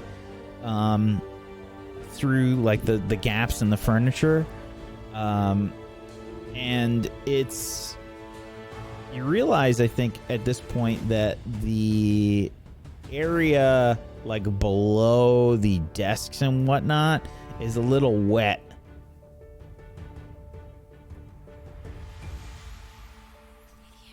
Interesting. Okay, we'll think about. But you the can definitely implications of see where that. it is. Okay. Do I have a like clear shot at casting a spell at it, or do I need to move into a different position for that? If you want a clear shot, you definitely have to move into a different position. You'd probably have to go around them. Olive is going. I was gonna say, if I can see that Olive is staying behind and that she's like circling around to try to cast a spell on whatever it is there a way I can try to inspire her? How do you do it? We don't get bonuses for magic though with that. Remember? Yeah. Okay, never mind. I'm So it just would gonna only help. Yeah. Good luck. Be safe out there, kid. You got it. Thanks, bro. You guys get plenty of bonuses for magic already. So I'm going to. Olive is little girl on a mission. She's gonna move as quickly as she can around, and literally like the second she can get a clear shot, she's not gonna hesitate. Her wand is out and ready, and she's going to cast Stupefy. Okay. Try and cast a spell.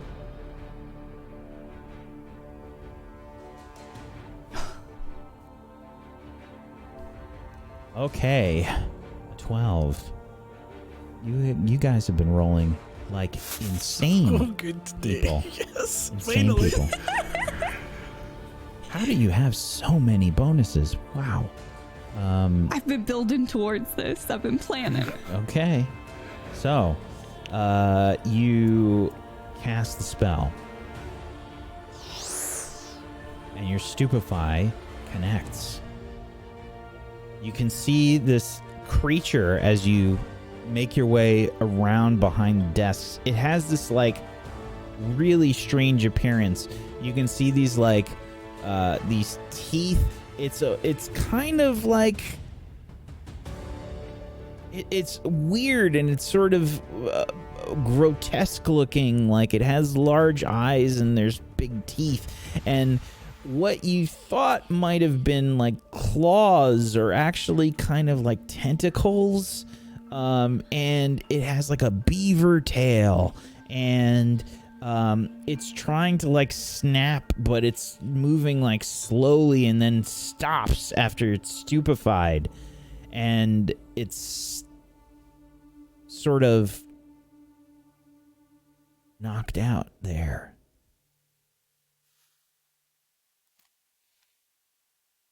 What are you Can doing? I see the creature from where I'm standing, or would I have to walk towards her? Probably have to walk towards Olive. Okay, I'd been I would keeping like. my eyes on it, so like soon as I'd seen Olive like heading over there, I would have like moved to like a flanking position if I can move around the other side.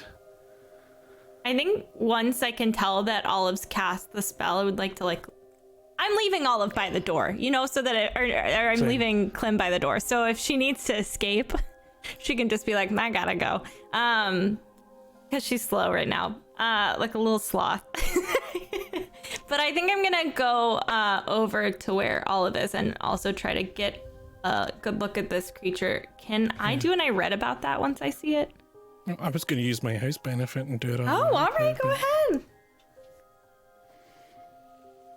Alex? But you can roll if you want. No. Use your benefit for the love of God. Yeah, I'll use my house benefit. Like now that I've got a second to think, when I see it like stunned, automatically succeed. Then and I read about that roll. Sure. So my questions. What does it do? Where is it from? And I guess is it dangerous? Oh, very dangerous. Very, very dangerous. This is a bunyip. It's from Australia. It is a grotesque water spirit that lurks in swamps and creeks and is hungry for human flesh. Sounded so cute at first. This eats people. It's a bunyip. It eats people. I read about that. It eats people. Olive doesn't say anything. She just rushes over to Clem, where Clem is still moving in very, very, very slow motion. And you anti-jinx. Olive points her wand at Clem and says, Finite incantatum. Cast a spell? For this one, do I use my relationship with Clem or no? Yes, definitely. Okay, cool.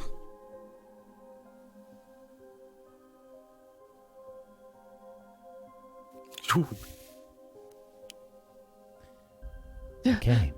You cast the spell.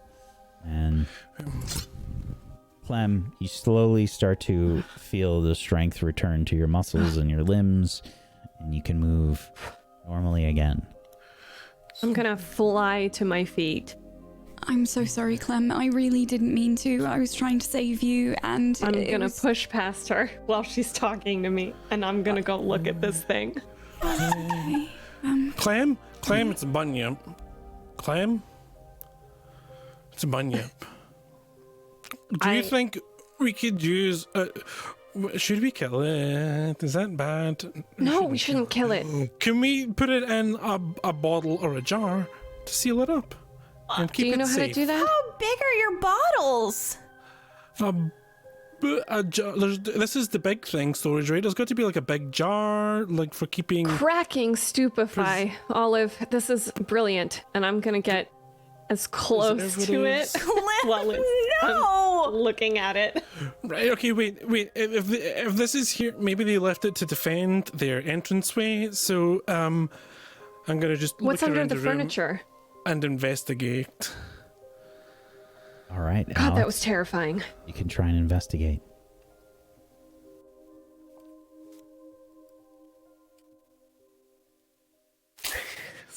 What are these rolls? Oh my God.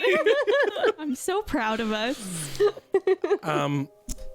Okay. So first and important question: are there any traps? Yes, definitely. Don't want to touch anything.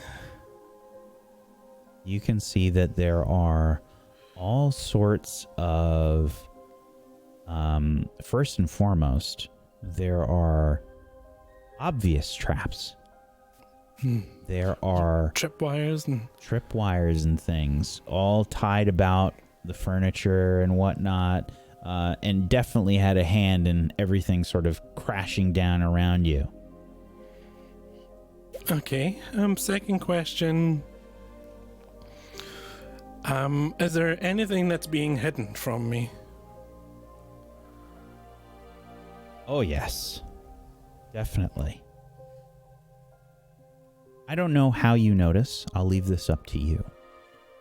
But you stumble across one of the cages that you saw in the Vanished Wing.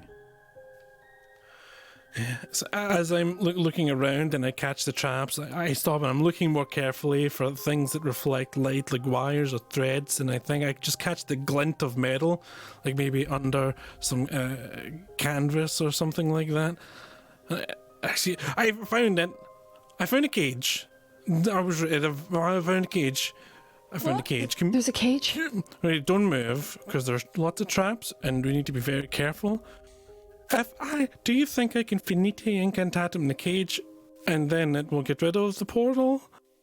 I think the portal is probably more serious than a Yeah, that fiend sounds can it sounds like a spell like a parent would know. Or It will only stop like spell magic. If there's any other kind of magic at play here, it won't affect it.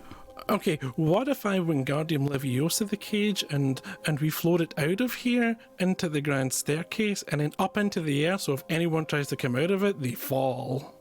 okay, you'd have to hold that for a really long time, and it's very heavy, Alex, and I think you're incredibly strong and smart and special, but I don't know if that's such a good idea. It feels like perhaps we should try to get a professor. But then you have to brought my explain to how we're here. To a Clem, professor. you're near this bunyip thing. Yeah. Yeah. And it's, it's got this like weird gurgly sort of breath, like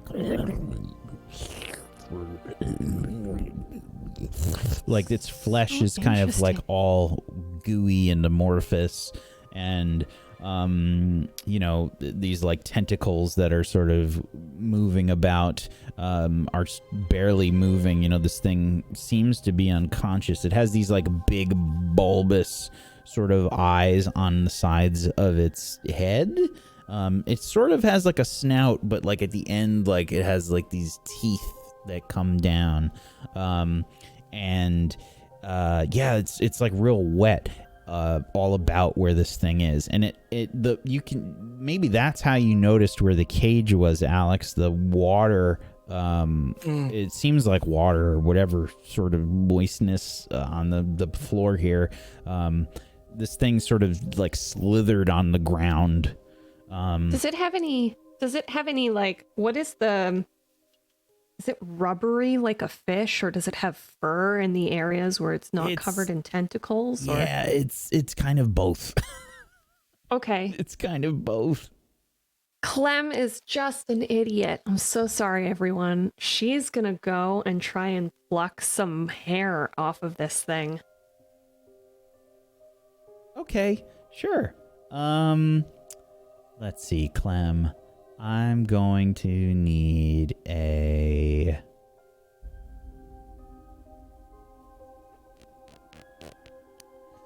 No, I don't need a roll. You do it. Just get it. What? Yeah. What? No roll. I'm It's suspicious. It's done. Okay. So what are we doing with the cage? Shall I pull it out? Shall we? Quick idea. What if we just Rosie, do you lock have a the vial? creature in the cage, so here. if anyone tries to use it as a portal, they're locked into it with the creature. Feel like then we it- put the creature here. Yeah, I'm assuming this moot guy who knows like a lot about creatures is like It's he probably knows from his how to bag. tickle its ear to put it to sleep or something, you know? Sure, Yeah. but if it's in the cage, then when it wakes up, it can't get us, and it buys us time. But look, it's look at it. It can slip through the cage bars most likely. It's a water spirit thingy. it's liquidy. It can. It's not. So we need to act quickly on what we're doing with the cage. Should we run while it's stunned right now to Headmistress McGonagall and tell her that it's stunned and that we Wait, found I've the got cage? an idea. What if I reducio the cage? What if you reducio the creature? Rosie's But got the a cage vial. is the most. Clem, look at me. Focus. Yeah, but The cage is the. If we stop the cage, we stop everything. Okay, it's important. I point my wand at the cage. Reducio. Point your wand at the cage and cast a spell. Go ahead and roll. It's a first year spell, so I get a +1 forward. Ooh, a 9. Okay. Now, what are the side effects that you're choosing? Okay. I don't believe there's anyone between me and the cage.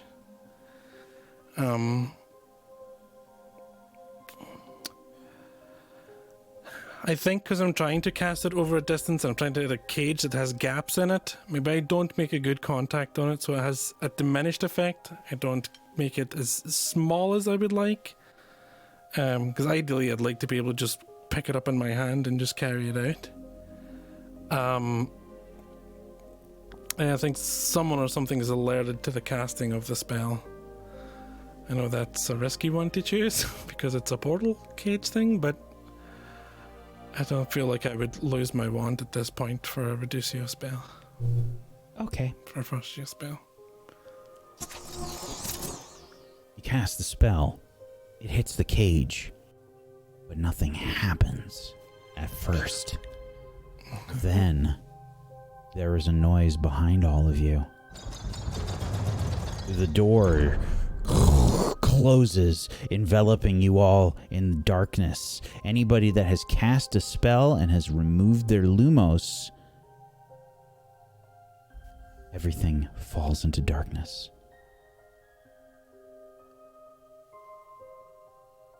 I still have my Lumos. Clem still has her limos. Clem's wand is the only thing illuminating the area around, and you can see just the barest hint of shadows all about you. Okay, we should move towards the door. I think that was a counter protection spell to stop things like that happening. So we should leave now, and I think Rosie was right. We just go get Headmistress McGonagall. Yeah. Is it locked? The door? Is the door Can locked? someone check? Just Back move if I towards try the to pull door. on the door, is it locked? Yes. It's locked. Okay, someone unlock Anyone know it. Alohomora? I know It's first year. Alohomora. Do you think it's probably the fancier one? Because you know there's Alohomora and then there's the fancier Alohomora? Yes, I try Alohomora, but I don't think it's going to work. I think they're funneling us to force us to use the portal in the cage. I think this is a trap, and we just fell right into it. Well, we can claim our way out of it. Open the door. You start to hear the sound of bubbling water coming from various parts of the room. Hey, is this room filling with water? I think it is. I turn towards the door. That would be I a good see time for Olive turning. Gillyweed. Olive, you go. Olive, is the second she hears that, she's just gonna turn and say, Alohomora, at the door. Cast spell, Olive.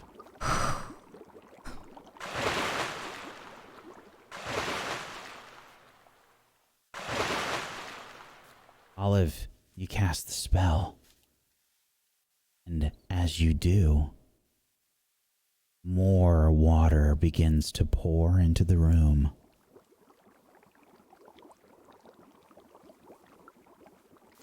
Okay, that's what I thought. It's quickly filling up. Okay. It's up past your ankles now. is there climbable furniture around here, and how tall is the room? There's definitely climbable furniture around here. The room is probably about 15 feet high to the ceiling. Okay, I think in order to buy some time, we need to do some climbing, okay? Everybody with Lumos, head up first, and then people without Lumos, head up after. Thank you. I start climbing Clem, and sort of... Yes. Notice something for me, please. Okay.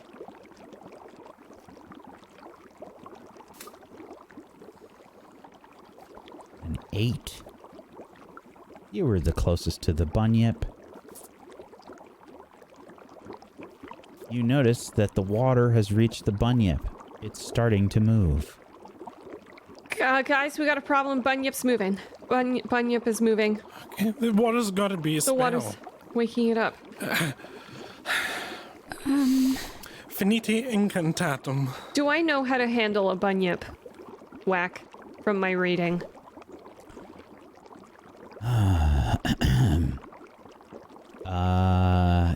I read about that. Okay. Cast Do I my get spell. any... A 9. Okay. On a 9. 2 things go wrong. What goes wrong? Why does it have to be 2?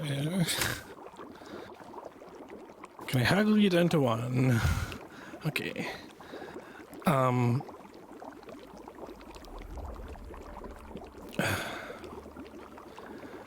I really don't want the spell to have a diminished effect because I want the water to stop.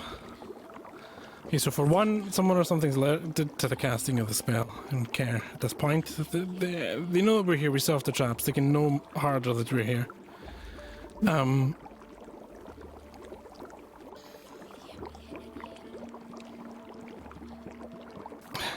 think as I'm casting it kind of on a wide spread, trying to hit the source of this water, one of the other players takes a condition from a partial misfire. The other players choose, it says, so you guys can choose. What? We were getting to higher ground, correct? We were about to. Yeah.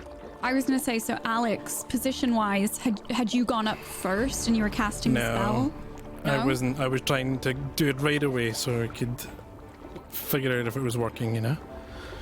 I think we were trying to, we were going to climb, but that's when I noticed that the bunyip was starting to move again.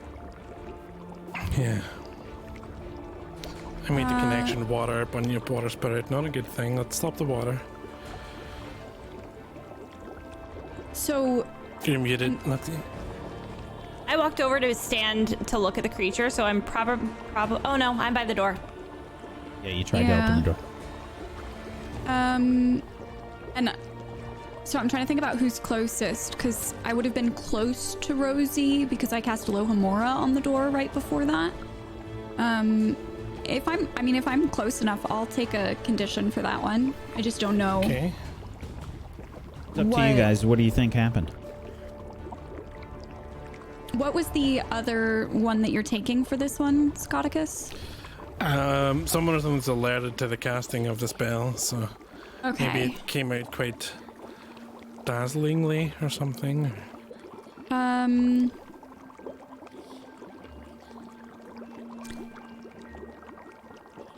I'll say if there's depending on how you did the spell and like what comes out of it when you're doing it. I imagine Alex is kind of kicking butt with that one, and maybe Olive wants to cast a spell on the creature itself, so I think maybe she was rushing up to like get closer into position, and some of the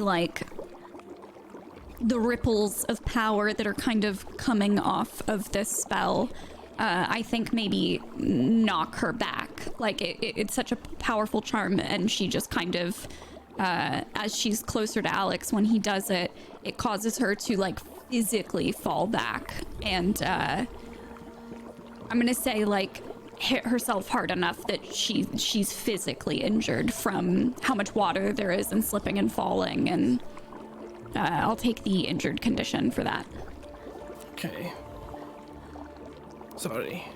Okay. So did it work? Is the water stopping? So, let's deal with Alex's stuff first. Olive, you are hit partially by the spell. Maybe some of the water splashes up and careens into some of the furniture, and you're maybe smacked, maybe like on the hand or something. And you take like a hard hit to your hand, and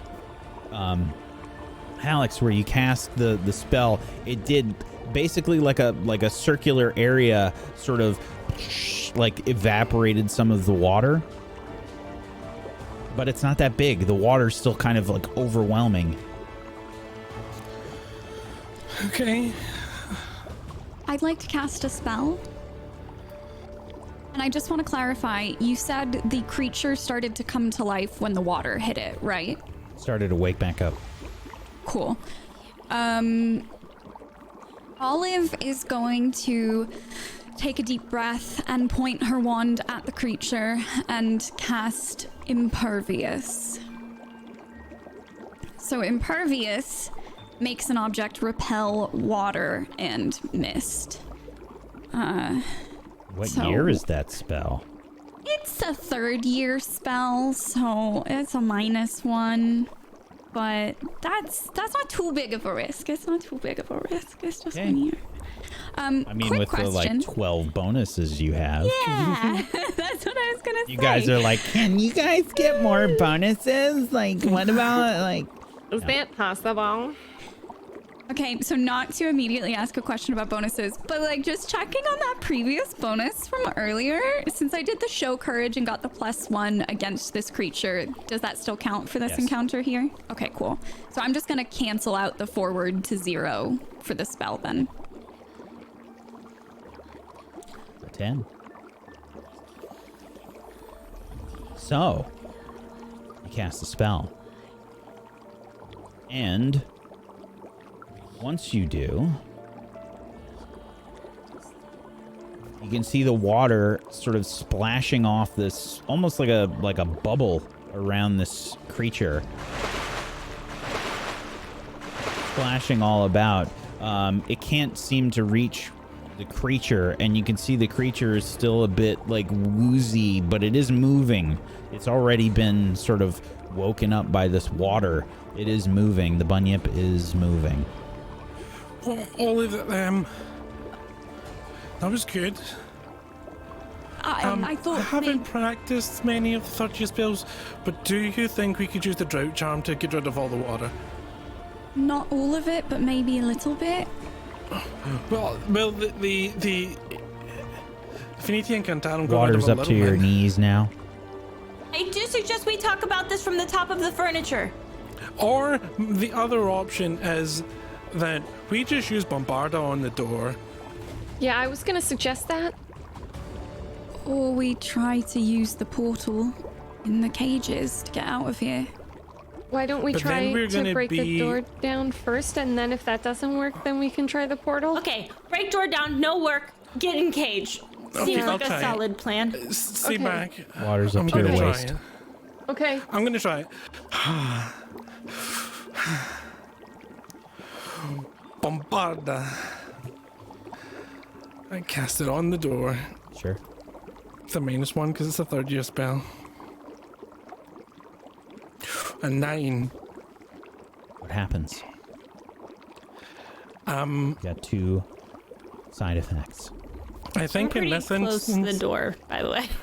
I told you to stand back. But if you volunteer it, then you can take a condition from a partial misfire if you like. And I think everyone within this wing of the castle is alerted to the casting of the spell. Okay. Yeah, And I'm sorry, what was the other one? Rosie takes a condition.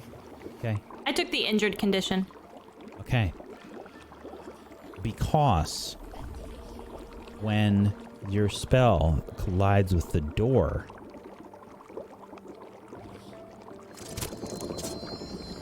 It bounces off Oh dear. and collides partially with Rosie. She takes the injured condition. Rosie, you're sent spinning through the water. The doors. I think we're in a magic box or something. Yeah. I think Everything's... we should probably get in the portal before we drown. No, Right, I'm go good. through I the got a wands. cookie. I'm good. I got a cookie. I run to Okay. her and sort of grab her elbow. Are we all good to go through the portal? Me and Olive will go through first. Olive, Let's try. wands up and ready. One's up. Okay. Oh god. Ready for combat. Yeah. I pull the canvas off the cage and pull the cage door open. You've got a few things to worry about first. There are various traps that have been noticed by you in this room. You still have to Yeah, get okay. there. Okay, just follow me. And You all basically have to swim at this point. Okay. okay, Oh, keep your feet up off the ground. There's tripwires. okay. Well, we can swim there. Yeah, Swimming. just I'm swimming Just there. follow me, and keep your feet up off the ground. Alex, you're leading the way? Yeah, I knew I didn't get to tell them where the traps were, so I have to lead them. Yeah. Okay. Alex, I need you to struggle, please. I think that's the closest one for this. Now, you have a +1 because you noticed where the traps were before, but avoiding them and helping the others to avoid them is the challenge here. Okay. I believe. A 9.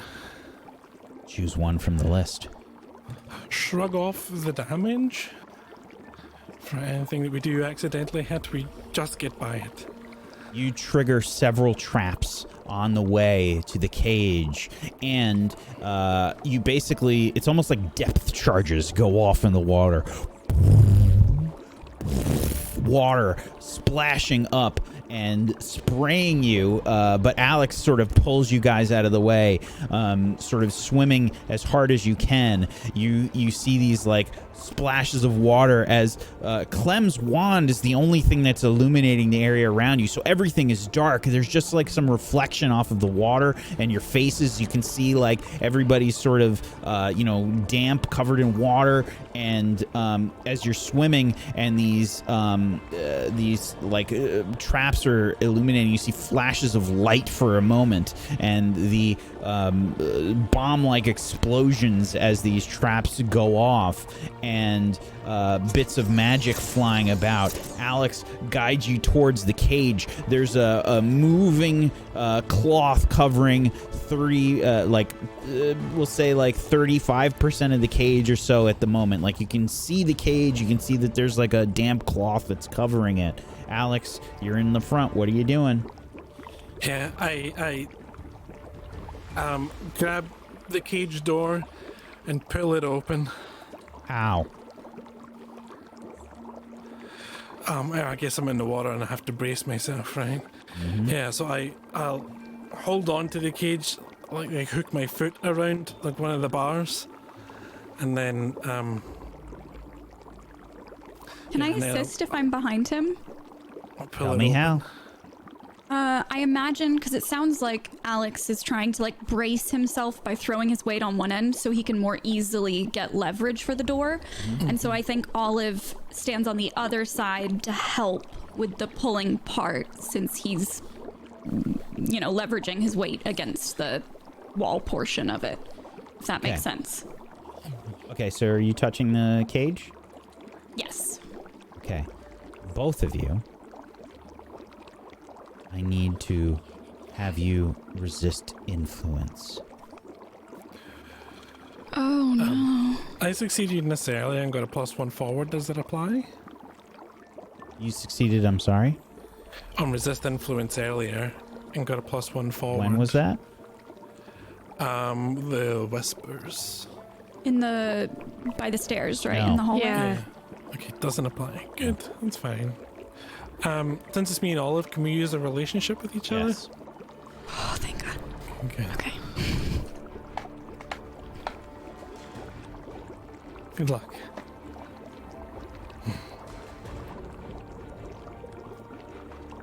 I can't get an 8. It's my lowest stat.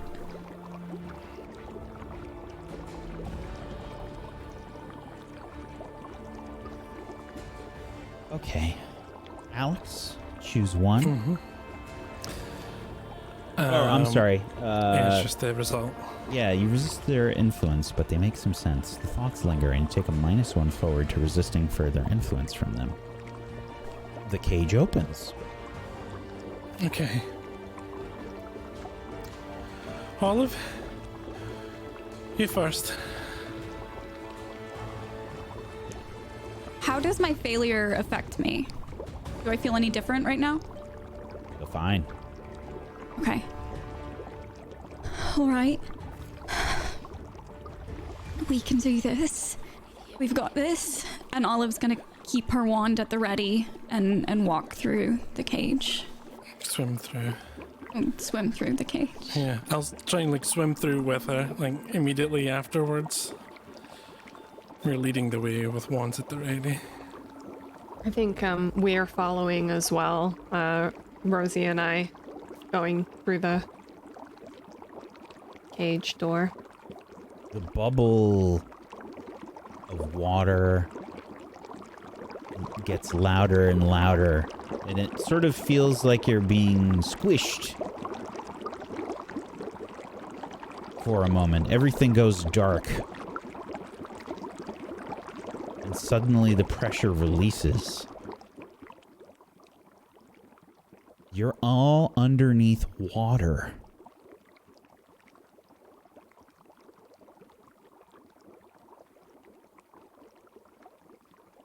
Can I notice something?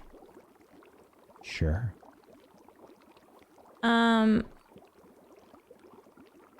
Yeah.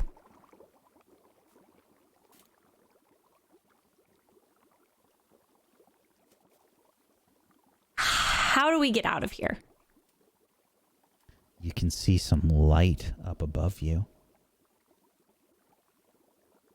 Okay, I am going to take whoever's nearest to me, which I'm assuming is still Clem, by the hand and start pulling them towards the surface and try to get everybody else to notice that I am also headed towards that light. Or light, I don't know if it's the surface. Clem's wand's still alight, so we'll see that Yeah, moving I'm upwards. holding. Yeah. And follow that.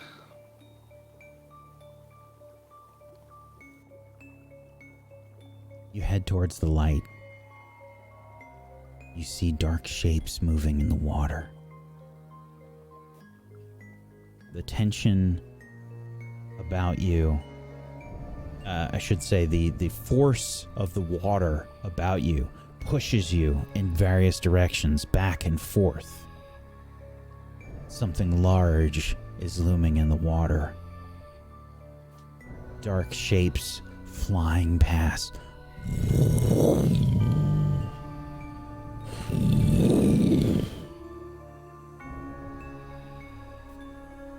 Who is leading the way?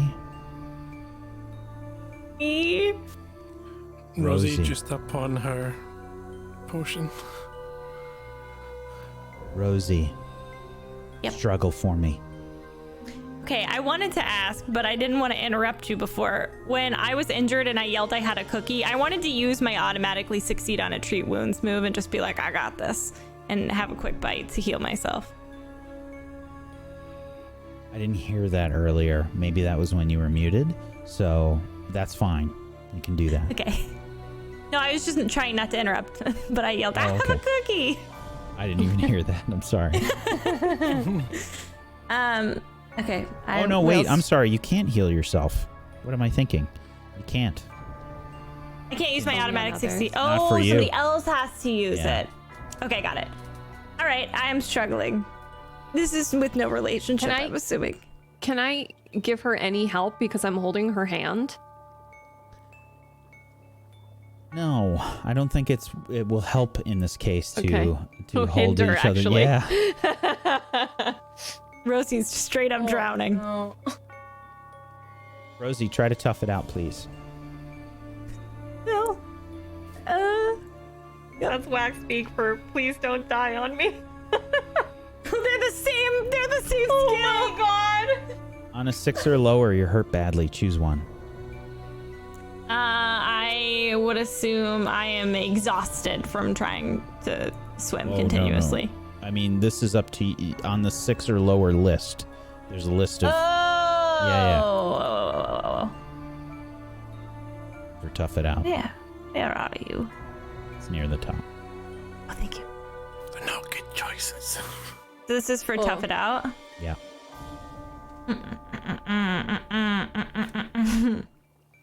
If I say I lose something important, does my dignity count? Whack. That was a joke, but I'm assuming the answer is no. Remember, this is from the 6 or lower list. You choose one. Oh God. Okay. Oh, good. Oh, all right.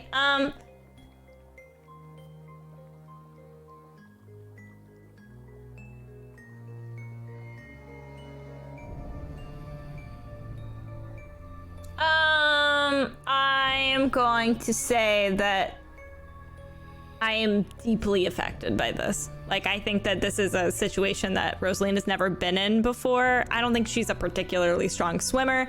She's also probably having like a lot of flashbacks, like wondering if this is where the squid is or if the squid is hurt. And so I think that this is just something that she's gonna carry with her, perhaps a fear of water for the rest of her life. Rosie's having a bit of a panic attack in the water ahead of you, Clem. Yeah.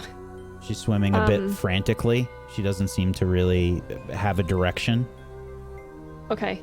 I am going to I'm gonna swim harder. I'm gonna overtake her. I'm still holding my wand with the Struggle Lumos and for I'm me. holding her hand. Okay. Oh my god. No. Oh, We used up all our good luck. the vengeance. The roll 20 vengeance is real. Oh no. Okay. So, Clem, I need Yeah. you to tough it out, please. Yes, sir. On a 7 to 9, the hit takes you off guard. Choose 2 from the 7 to 9 list, please.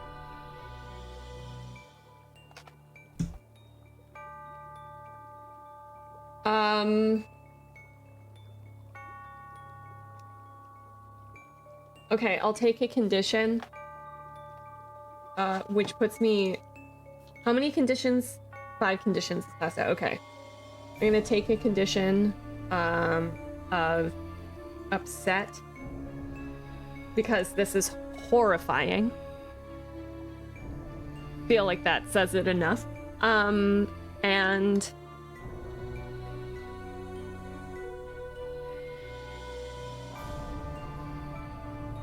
Okay. Can I float something by you? And you can tell me if this is alright.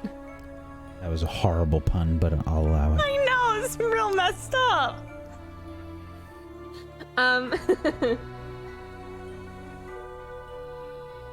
Clem wears like a locket secretly under her clothes, and it was a gift from her mom. Can she lose that? And that can count as the lose something important. Yeah. Okay. I think in her struggle, she's just like really... She's just holding on to Rosie's hand. She's holding on to her wand. She's kicking. She's horrified. This is an actual living nightmare. And in the drama, I think she probably is just like wrenching back and forth, and it kind of breaks off. Yeah. I think we, the audience, see the necklace sort of like detach or just kind of float up above Clem's head as Rosie's struggling and Clem is struggling. And we see the necklace kind of like I don't think she even drift notices down. it. Yeah. Yeah, I don't even think she notices it. I'm curious. Can I do a notice something?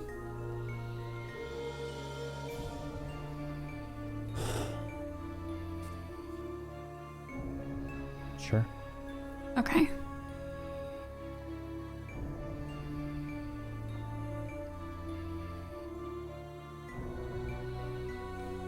So What are you focused on? I think Olive is really disoriented being in the water. And what I'm imagining is that the necklace catches her eye. I don't think it occurs to her that it's like a possession of someone in the group.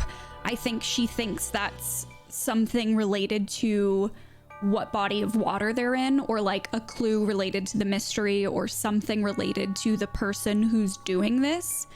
But seeing something moving in the water separate from being attached to one of them catches her eye. So I'm mostly,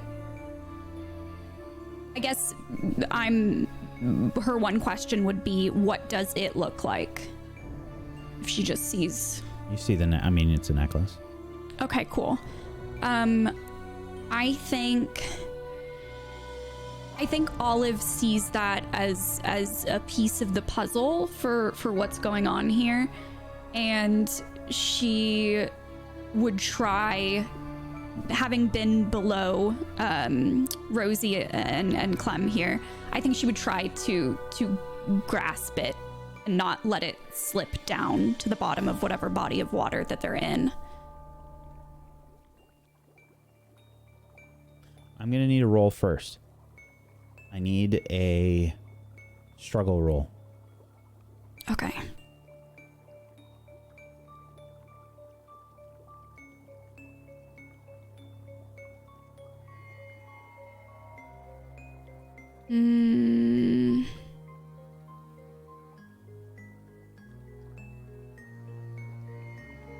You can't grab it and get to air.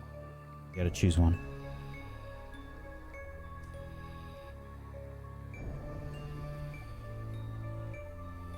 I think Olive really thinks that it is an important part of this mystery, and I think that she would choose to, like if she can feel that she's running out of air and she recognizes she doesn't have time to do both, I think she grabs the necklace, clutches it, and passes out. Olive grabs the necklace, begins to pass out. Alex, you see Rosie and Clem sort of flailing about, struggling. What do you do? I see Olive go still. There's just a big, large bundle of bubbles, and Olive sort of goes still. I grab her robes, a good handful of it, and then I'm gonna point my wand down in the opposite direction of the surface and cast Aguamenti to propel myself towards the surface. Cast a spell.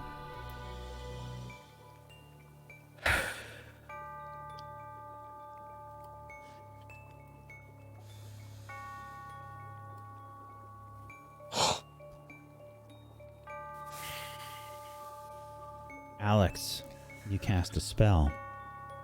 Yeah.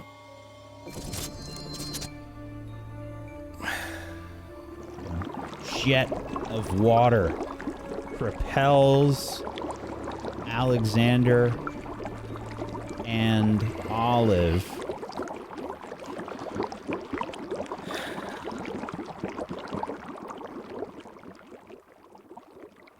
up through the water.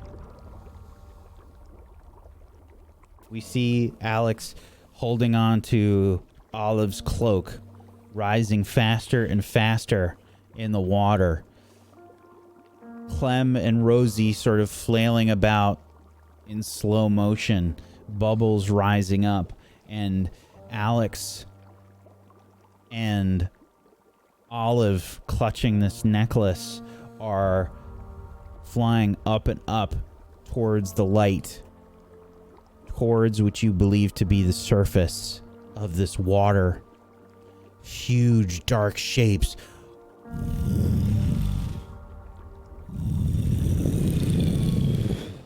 moving about. You feel yourself just being pushed about underneath this water. It just feels like it's too much.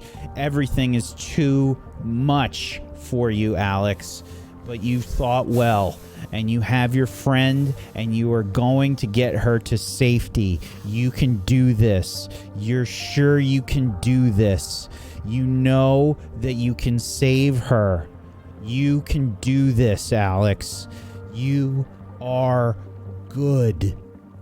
You can save your friend. You are a good wizard. You can save her. And you burst forth from the water.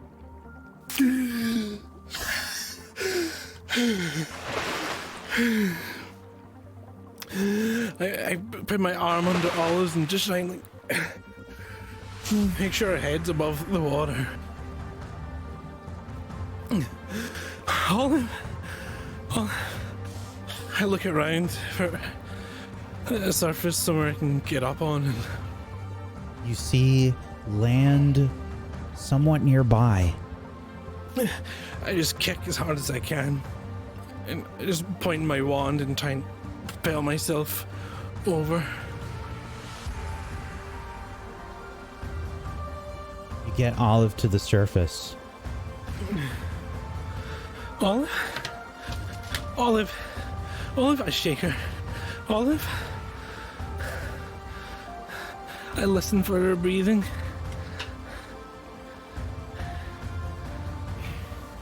There's no breath.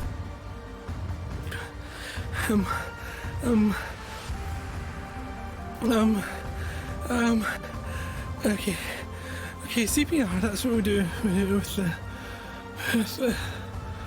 things. I start giving her CPR.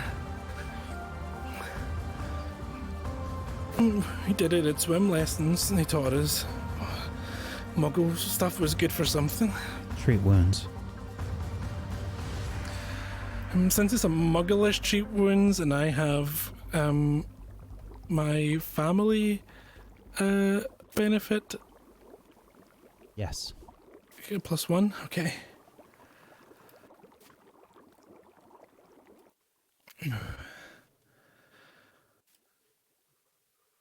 Relationship with Olive? Yes. Okay.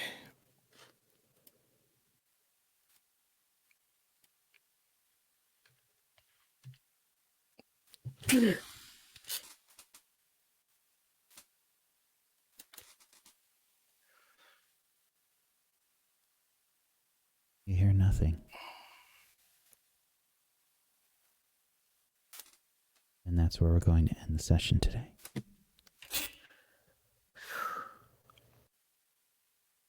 Remember when Wax said nobody could die at the beginning of this episode? And then 3 of us did. Just holding on to the hope that that's true. I love how all of the rolls that we had like 1,200 12s. And it ended so tragically.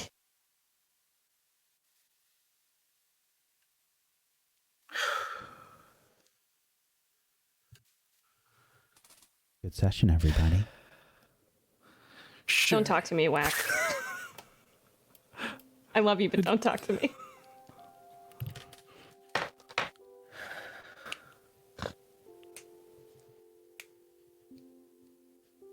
Ugh.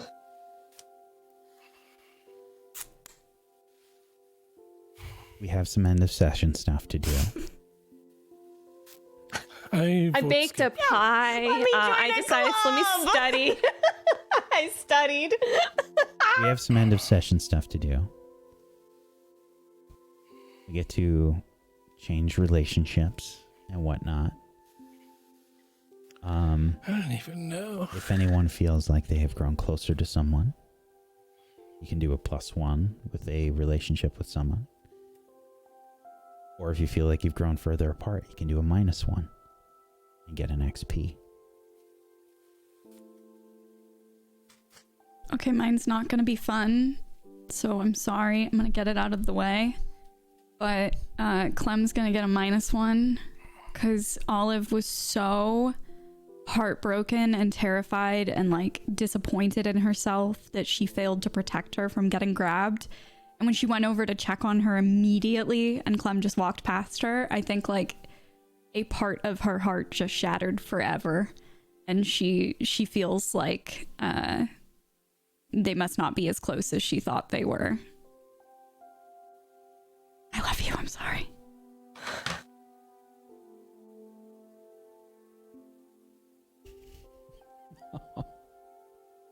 I'm so sorry. I love you.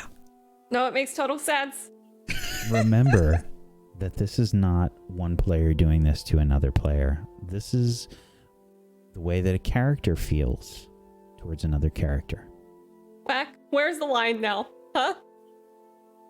You didn't tell me where the line is? It's a metaphorical line, so it's kind of wherever you want it to be. The feelings are real. I love I'm you. kidding. I love you. I love you, Markles. I love you. I love you. I love you. Who's next? I think that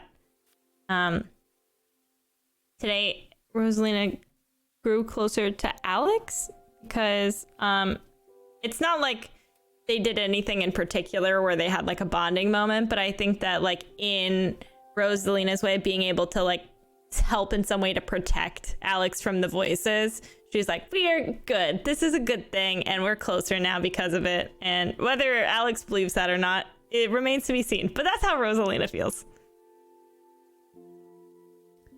Okay.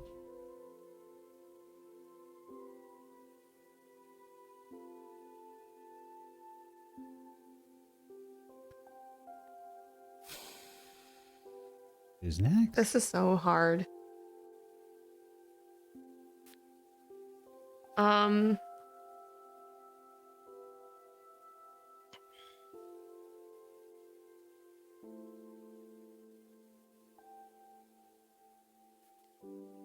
Man, this is so hard. I'm so sorry. I'm taking up so much time.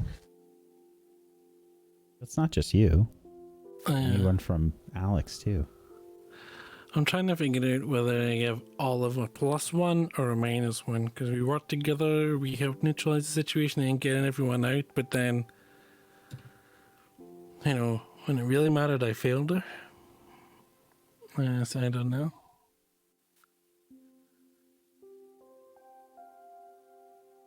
I think Rosalina gets my -1 this week. Because it's not really fair. But I think because she did something which really surprised Clem, made her feel kind of uncomfortable in just so quickly giving the forgetfulness cookie to the prefect, which then eventually led to us being able to go into this place. It's like one of those illogical, this never would have happened if kind of things. So I think Rosalina gets my -1. She's also my drowning partner, so that's not a real good personal experience to have.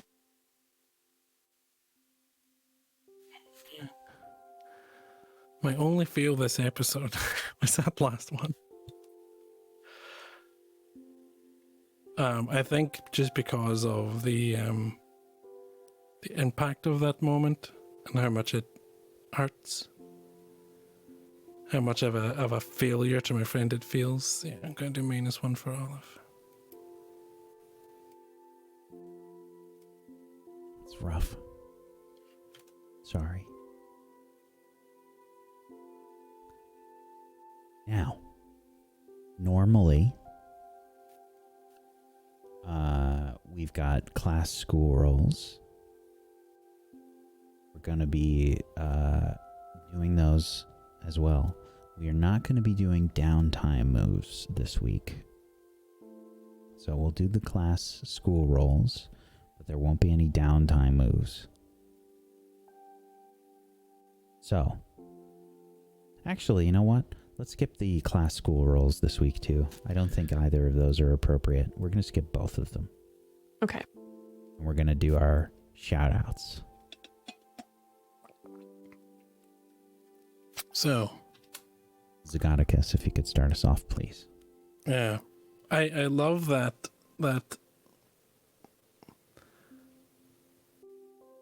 Alex just always wanted to be a good wizard. And then when it came to being like a good muggle and doing a muggle thing, well, he was a great wizard. Great spell to get himself out of the water and save his friend, but then when it was the muggle thing, like he failed at that. So it's like he switched positions, and it's like, were my parents right then? Should I focus more on muggle things and all that going on? Bah! Hi, I'm Scoticus. If you, I was a lifeguard IRL. So like, if it was I would have nailed that myself. Deep dive rescues, no problem. CPR, start with 5 breaths. I got it, but Alex doesn't, unfortunately. You can find me here on Sunday, where there's a finale of Dying Order going on. So if you want more intense role-playing stuff, then check that out. If you haven't checked out Dying Order yet at all, then definitely do so. It's awesome. Find me everywhere on the internet, Zgoticus on all the places. And make sure you check out the Gone specials, the Nexie Skybearers. It's available on the podcast places and Spotify and all that. Just check out tablestory.tv/gone and you should be able to find it there. And I'm in that. I'm Shiv. It's awesome, so. Thank you, buddy. Sweet. Mega Oryx. Hi, I'm Nego Oryx, and when I'm not stress crying over my character maybe having drowned to death at the end of this episode, you can catch me streaming twitch.tv/Nego Oryx. Tomorrow I am going to have early access to Cyberpunk 2077, so I am going to be showcasing one of the 3 possible life paths you can play on the front page of Twitch alongside 2 other channels who will be showcasing the other 2 life paths you can choose. All of it starting at 9 a.m. Pacific, 12 p.m. Eastern, 5 p.m. GMT. So come on through if you want to experience Cyberpunk with me a couple hours early.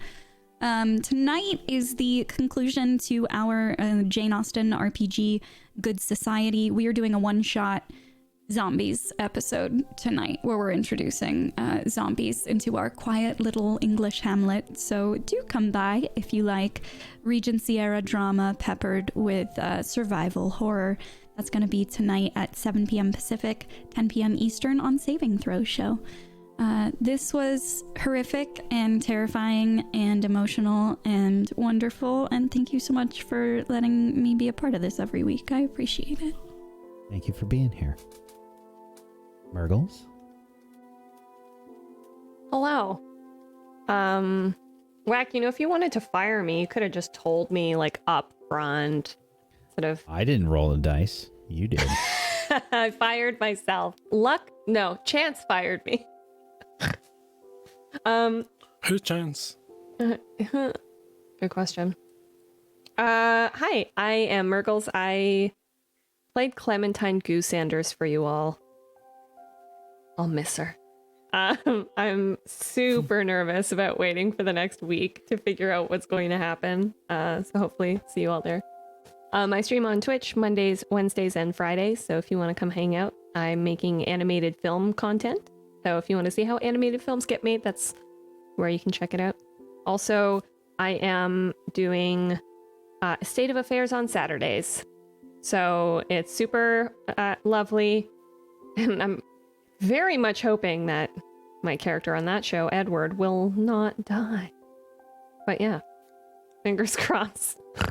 Thank you. All right. Thank you, Murgles. Luxie?